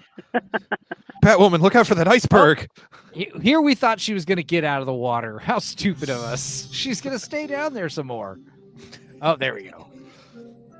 Wow, Man. that was 8 Cut. whole minutes. Scene. Print. We're good. When they said Kate Winslet beat the record in the making of Avatar 2, this is the record they were talking about. What? Kate Winslet beat the holding her breath underwater record for Avatar 2. She's in Avatar? I didn't even know she was in Avatar 2. She's one of the alien ladies, yeah. I hate Avatar. I liked it when I was younger, and I rewatched it. It's awful. Sweetheart, you're special. Wait, handcuff myself. Whoops. I shouldn't have done that. Oh, whoops, what am I doing? I don't have any keys or anything. And now to handcuff myself to the filter at the bottom of the pool. Yeah, for no reason. Whoops. Back underwater, guys. Back where we belong. Handcuffs on? She was underwater for like 8 minutes, went up for 30 seconds, handcuffed herself, and now she's back underwater. Start the clock. There's a tear or something on the right glove. What the fuck is that? It's on her thumb. Maybe. Oh, yeah. Yeah, she is missing a tear. Or she's got a couple tears in the fingertips. This is kind of a lame Houdini escape prank or whatever.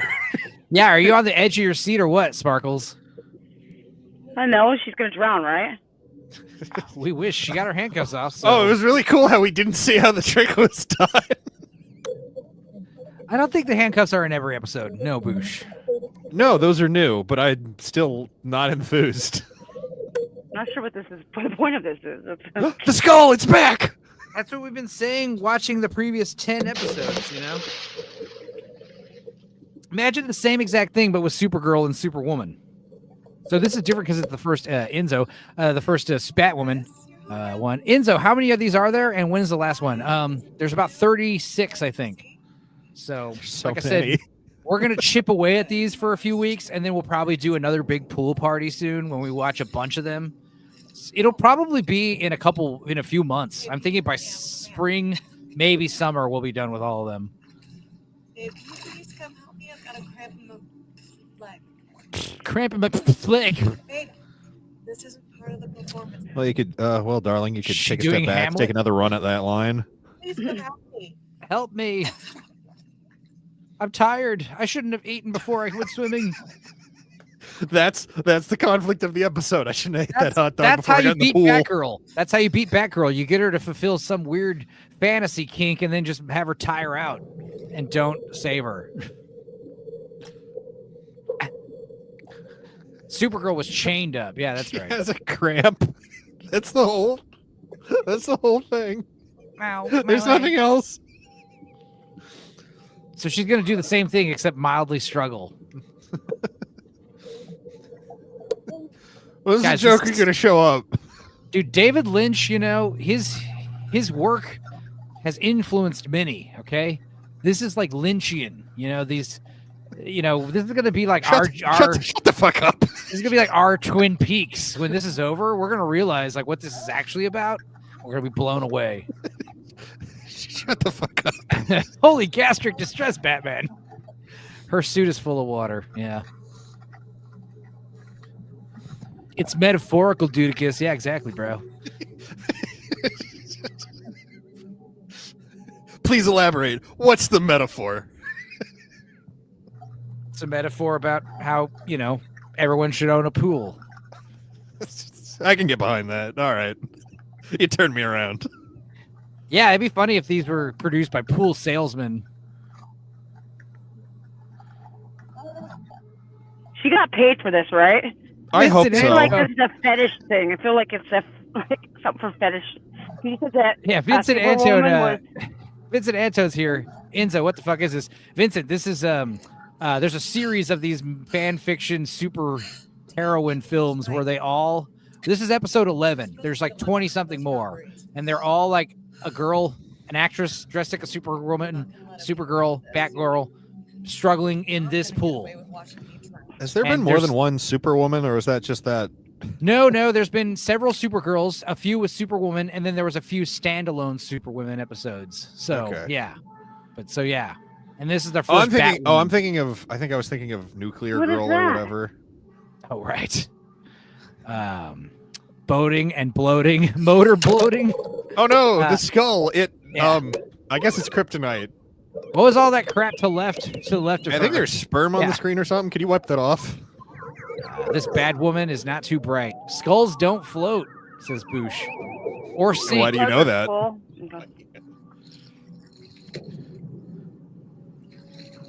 Just let go of the skull.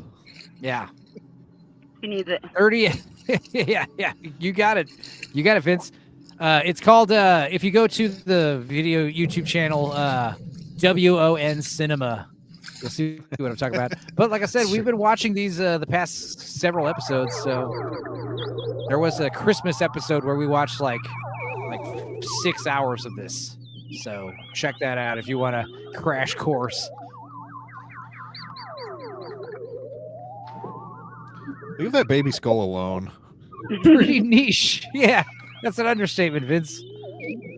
Clean your damn pool, you filthy bastard. Not with all these women in it. What's she doing? She's struggling with a skull, obviously. It's just what I was gonna say. Why? I don't know. That's I'm for sorry. us Were to you expecting to interpret. find an answer or God here? This is like you show this to 7 different people, they get 7 different interpretations of what this is about. Did Pearl Forrester send this to you, Enzo? No. I sent this to Pearl Forrester. You couldn't make an MST3K episode out of this. Hell no. But you could torture somebody with this for sure. Yeah, you could. Absolutely. We're going to watch all 37 of these in one sitting. You'd lose your fucking mind. Especially if you were like Clockwork Orange, where you were tied down and, had your eyes forced open, God, This I love the reminds sound me- effect. I hope it Yeah. never stops. Oh, Vincent, I you're wish it would totally understanding why I'm showcasing this. Reminds me of some shit you'd find on Adult Swim at 4 a.m. in the mid-2000s. Totally. This is the cinematic equivalent of some artist, quote unquote, duct taping an old boot to a wall or a banana. Yeah, Pearl Forrester rejected this for sure. Yeah. God, that noise. At least it's mixed properly where it's not, you know, way too loud, like that phone ringing at the beginning of the episode. It's too bad she can't get to that ladder. Or the shallow end of the pool. Right. There's steps literally on the other side of the pool that you can walk out of. Like most pools have. Yeah, it's a fetish of pools. It's a fetish for drowning. It's a fetish for spandex. There's a lot of fetishes being tackled at once. True. If I could just open this skull, I can get to the juicy center. The treat inside of it. Skulls, much like Tootsie Pops, have a sweet center. Soft, have a sweet, soft, chewy center. She's like fully clothed. It's weird. Yeah, that's part of the fantasy. At least with Supergirl, she's wearing a skirt, you know? You can see little flashes of her panties here and there, so that's cool. But this is just like, ugh. When is the Joker going to show up? I don't, dude. What if she? What to be funny about this? What if Joker doesn't show up? That would be pretty annoying. Bane should show up right at the end and just break her spine. Bruce says, "Yeah, the noise is Just goes to horrible, but credits. the rest is great." Yeah. No, Here's it's the amazing. creator. Google the creator and see if he's in prison for drowning multiple chained up women. Oh God. Pew, pew, pew, pew, pew, pew, pew, pew. Hey, I found this cool effect we can put on it. Should we use it? Yeah.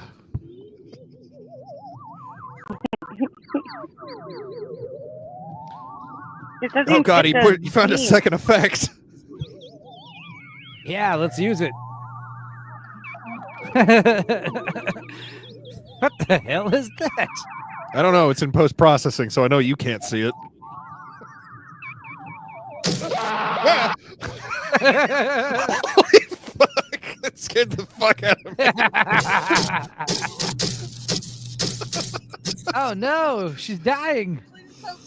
She's coughing up spaghetti. She's full of Campbell's tomato soup. I don't want to die drinking candles. Ew, tomato giving me heartburn. Oh, I swallowed a bunch of pool water. Shouldn't have done that. Oh no, whatever that is. It got an emotion out of me, so I'll give it props. Dude, you freaked out. Oh! Like you almost fell out of your chair. Genuinely, listen. Nothing's happened. I wasn't expecting motion. Right? Yeah, that was a little too quick for us. She still has a stinking skull, dude.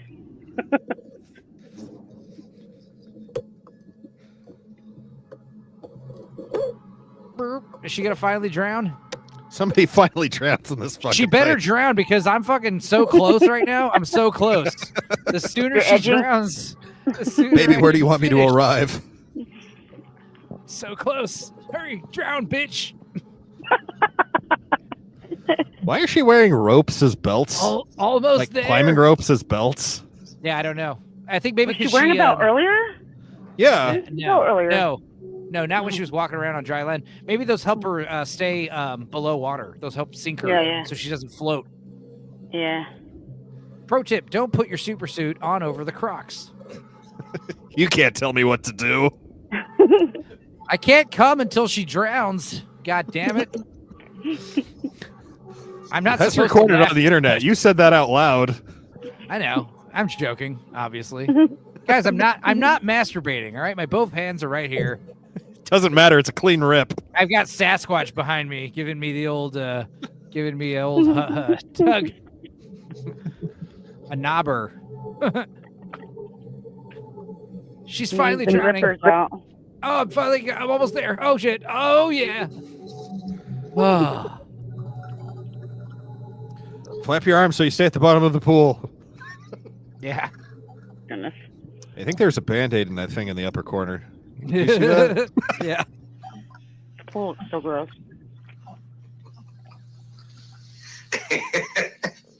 Oh. For a second, I thought someone else joined the call. Wait, is that the Jack Nicholson soundbite? No. Just some random laughter. I guess that's Joker. That's weird. counts as Joker. It sucks that Joker's a dude. Zombie Box Reviews is here. What up, Zombie Box? We're watching WN's YouTube presents Batwoman, the drowning joke. It's almost over. She drowned. I guess that's over. She died as she lived. Okay, I'm gonna be upset. She doesn't wrestle anybody in the pool, which is a fucking huge letdown. And I'm assuming this ends on a to be continued. Let's see. Hit her with the camera. You know you want to. It was a dream. It was a dream. It was all a dream. Hang on. Fuck you. Let's go back.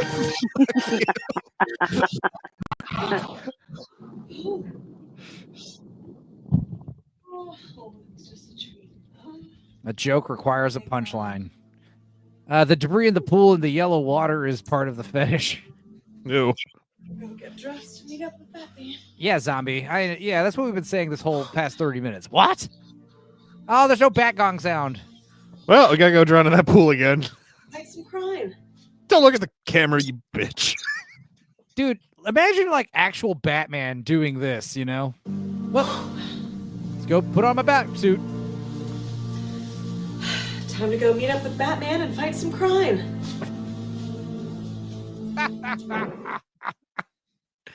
Could you imagine Batman like, time to go meet up with Superman and fight some crime? Like, what the fuck? That sounds like something Adam West would have done. Well,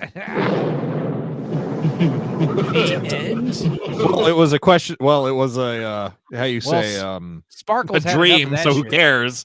Yeah, Sparkles had enough of that shit, so she's out.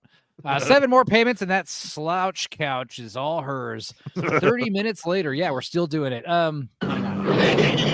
Let's see. Maybe there's going to be an in-credit stinger. No, probably not, though. No. Let's see here.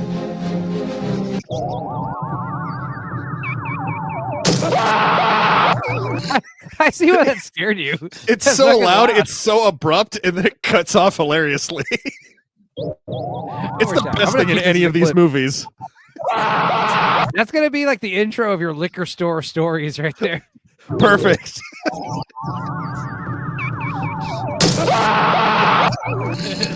It repeats and then it just abruptly cuts. This man is an auteur. Yeah, we're going to look back on these and realize like this guy is a genius, like David Lynch. An enthralling, succinct dialogue perfectly expresses the source material. Yeah, exactly. It's perfect. It's perfection. Well, there was something else I'd say we'd watch real quick. Like, what was it? Something silly. Anybody remember? Neil Breen levels. Yeah. Good or bad. Things happen in a Neil Breen film. You won't understand what they are, but they happen. Right. Let's see here. I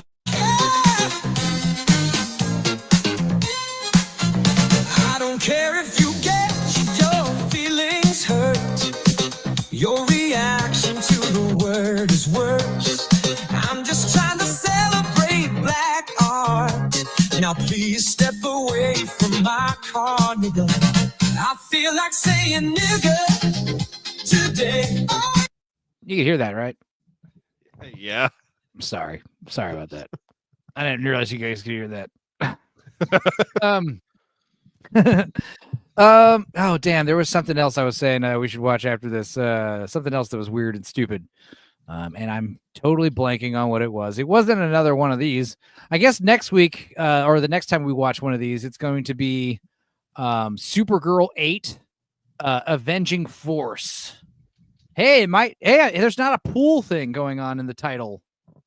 So, but what am I thinking? You know, like it's definitely going to take place in that pool. It's absolutely going to be in a pool. Let's be real. It's going to be in that garage for a second just to trick us. Oh my God. Yeah, what else? I guess Gooch is going to do his show in about an hour. I think me and my cousin might watch a movie. You want to join us, Dudicus? Yeah, sure. Okay.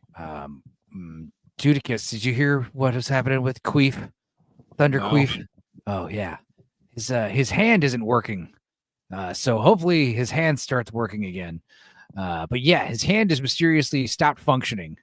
So we're gonna see what that's all about. Speaking of the N-word, you should look up Gangster Hotline. Oh, okay.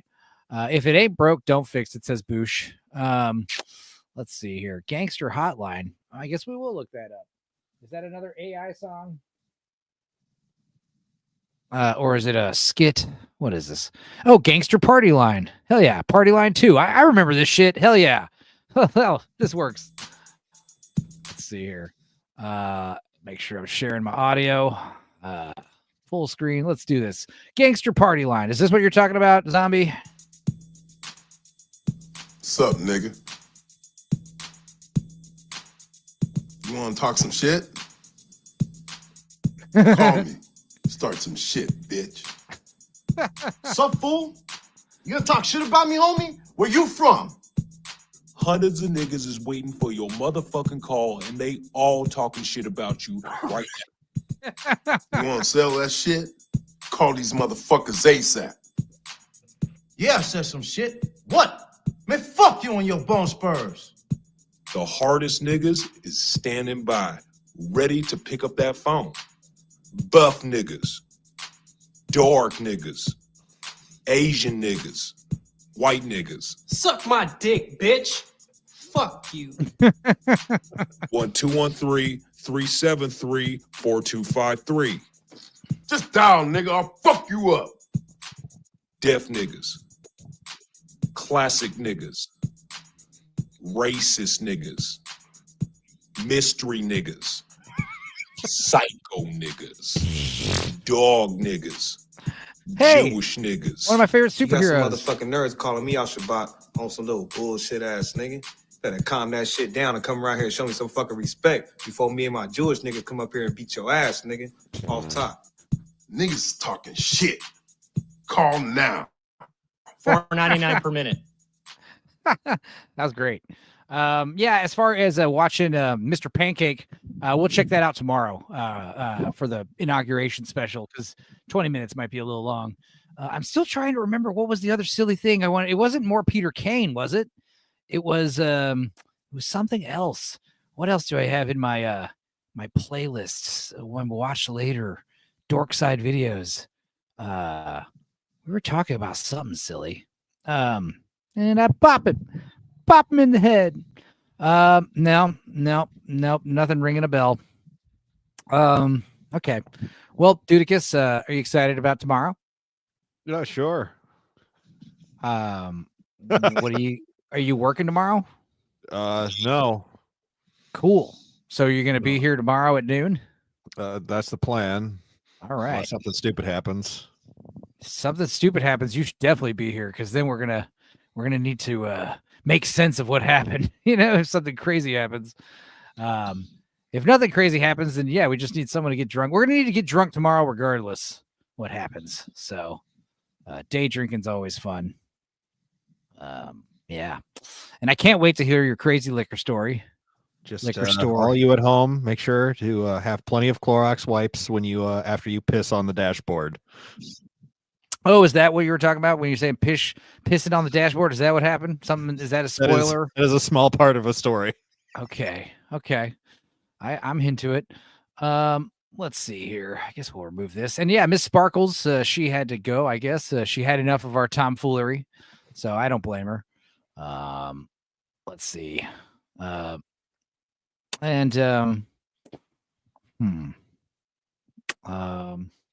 Oh yeah, I know what we could watch. Let's watch this. Just kidding.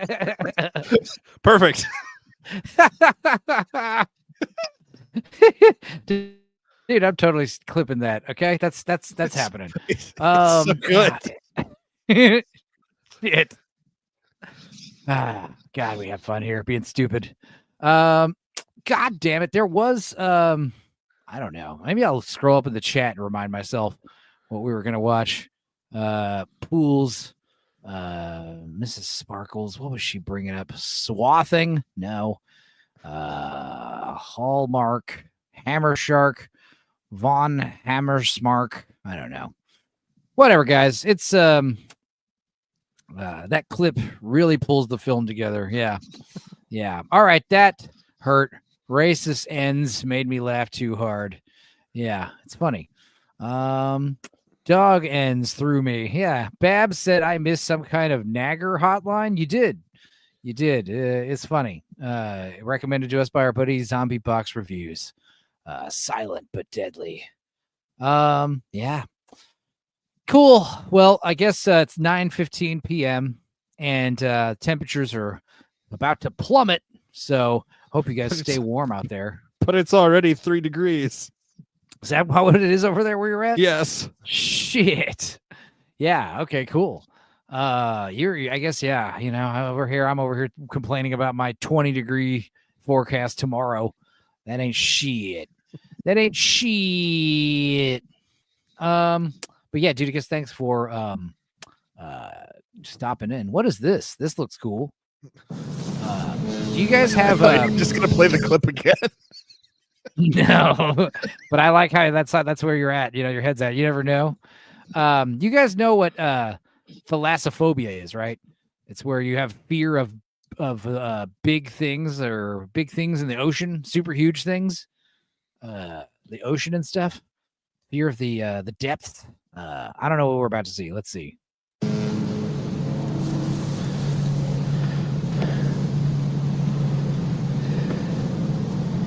That number still works for Gangster Hotline. Hell yeah.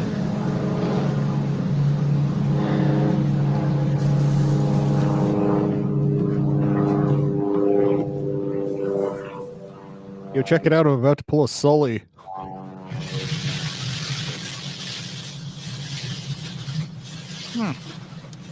He tampered in God's domain.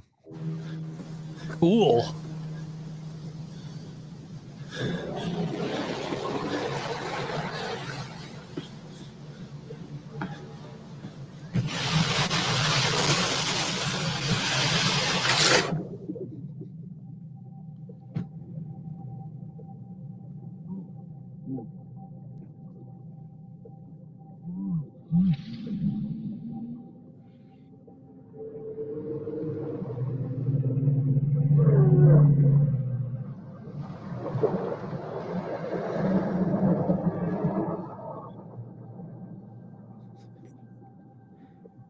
Dope.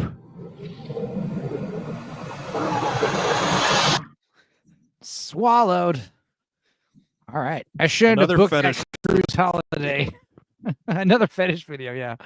I get excited by sea monsters. Elaborate, Boosh. Yeah. Okay. Well, you know, I'm not here to kink shame anybody. You guys are into what you're into. I mean, some guy has made 37 videos about superheroes swimming in pools. So, you know, if you're into the thalassophobia, thalassophilia, that's what you have. There you go. At least that one I get. Yeah, devilfish. It is devilfish. Batgirl in a pool. Of course I'm American. I own a truck. All right, guys. Well, it's a cold Sunday night, and we're going to be hanging out on a cold Monday afternoon tomorrow. And yeah, that should be fun. And I want you guys to take care. I'm so proud of you guys, says Adam Gregg. Adam, we're proud of you. And like I said, get back in that Discord. Yeah, let's hang out soon. Since I am back home, you know, I was out of town for a few weeks, so it's good to be back. So yeah, let's see. Let's play us out with a video. But first, let's see. Good show, fellas. Thank you, Zombie. Boy, I'm from Florida. That's pretty good. Batwoman in the pool is not as fun as it sounds. Nope. Discord is on, baby. Hell yeah, Adam. All right, cool. All right, guys. And Dudicus, thanks for stopping in. No problem. And I will see you tomorrow and maybe later tonight. Soon. All right. And on that note, let's go ahead and end it on let's play. Should I play the cool trippy owl video, the night owl video, or should I play something funny and silly? Flip a coin for it. I know. Oh, I know what to play. Let's close it out with this. Here we go. Let's do this.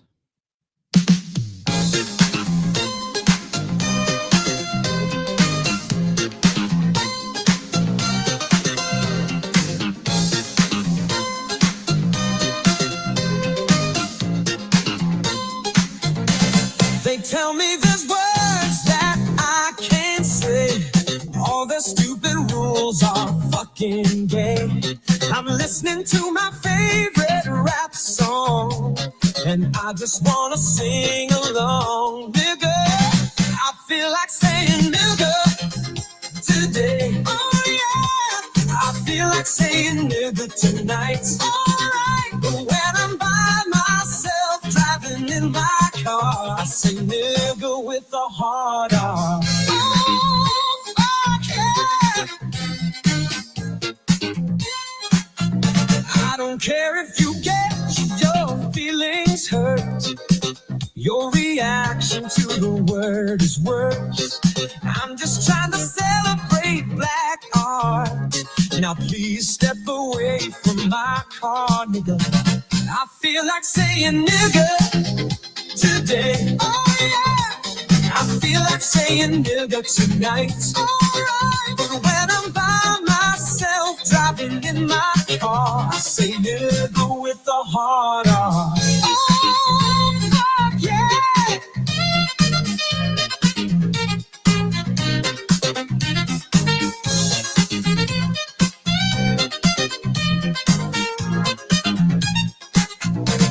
I sing the N-word every time I hear it. Don't blame me, I didn't write the lyrics. I'm not a hater, I just love rap songs. Please just let me sing along, nigga. I feel like saying nigga today. Oh yeah, I feel like saying nigga tonight. Alright, but when I'm by myself driving in my car, I say nigga with a hard R. Oh, fuck yeah.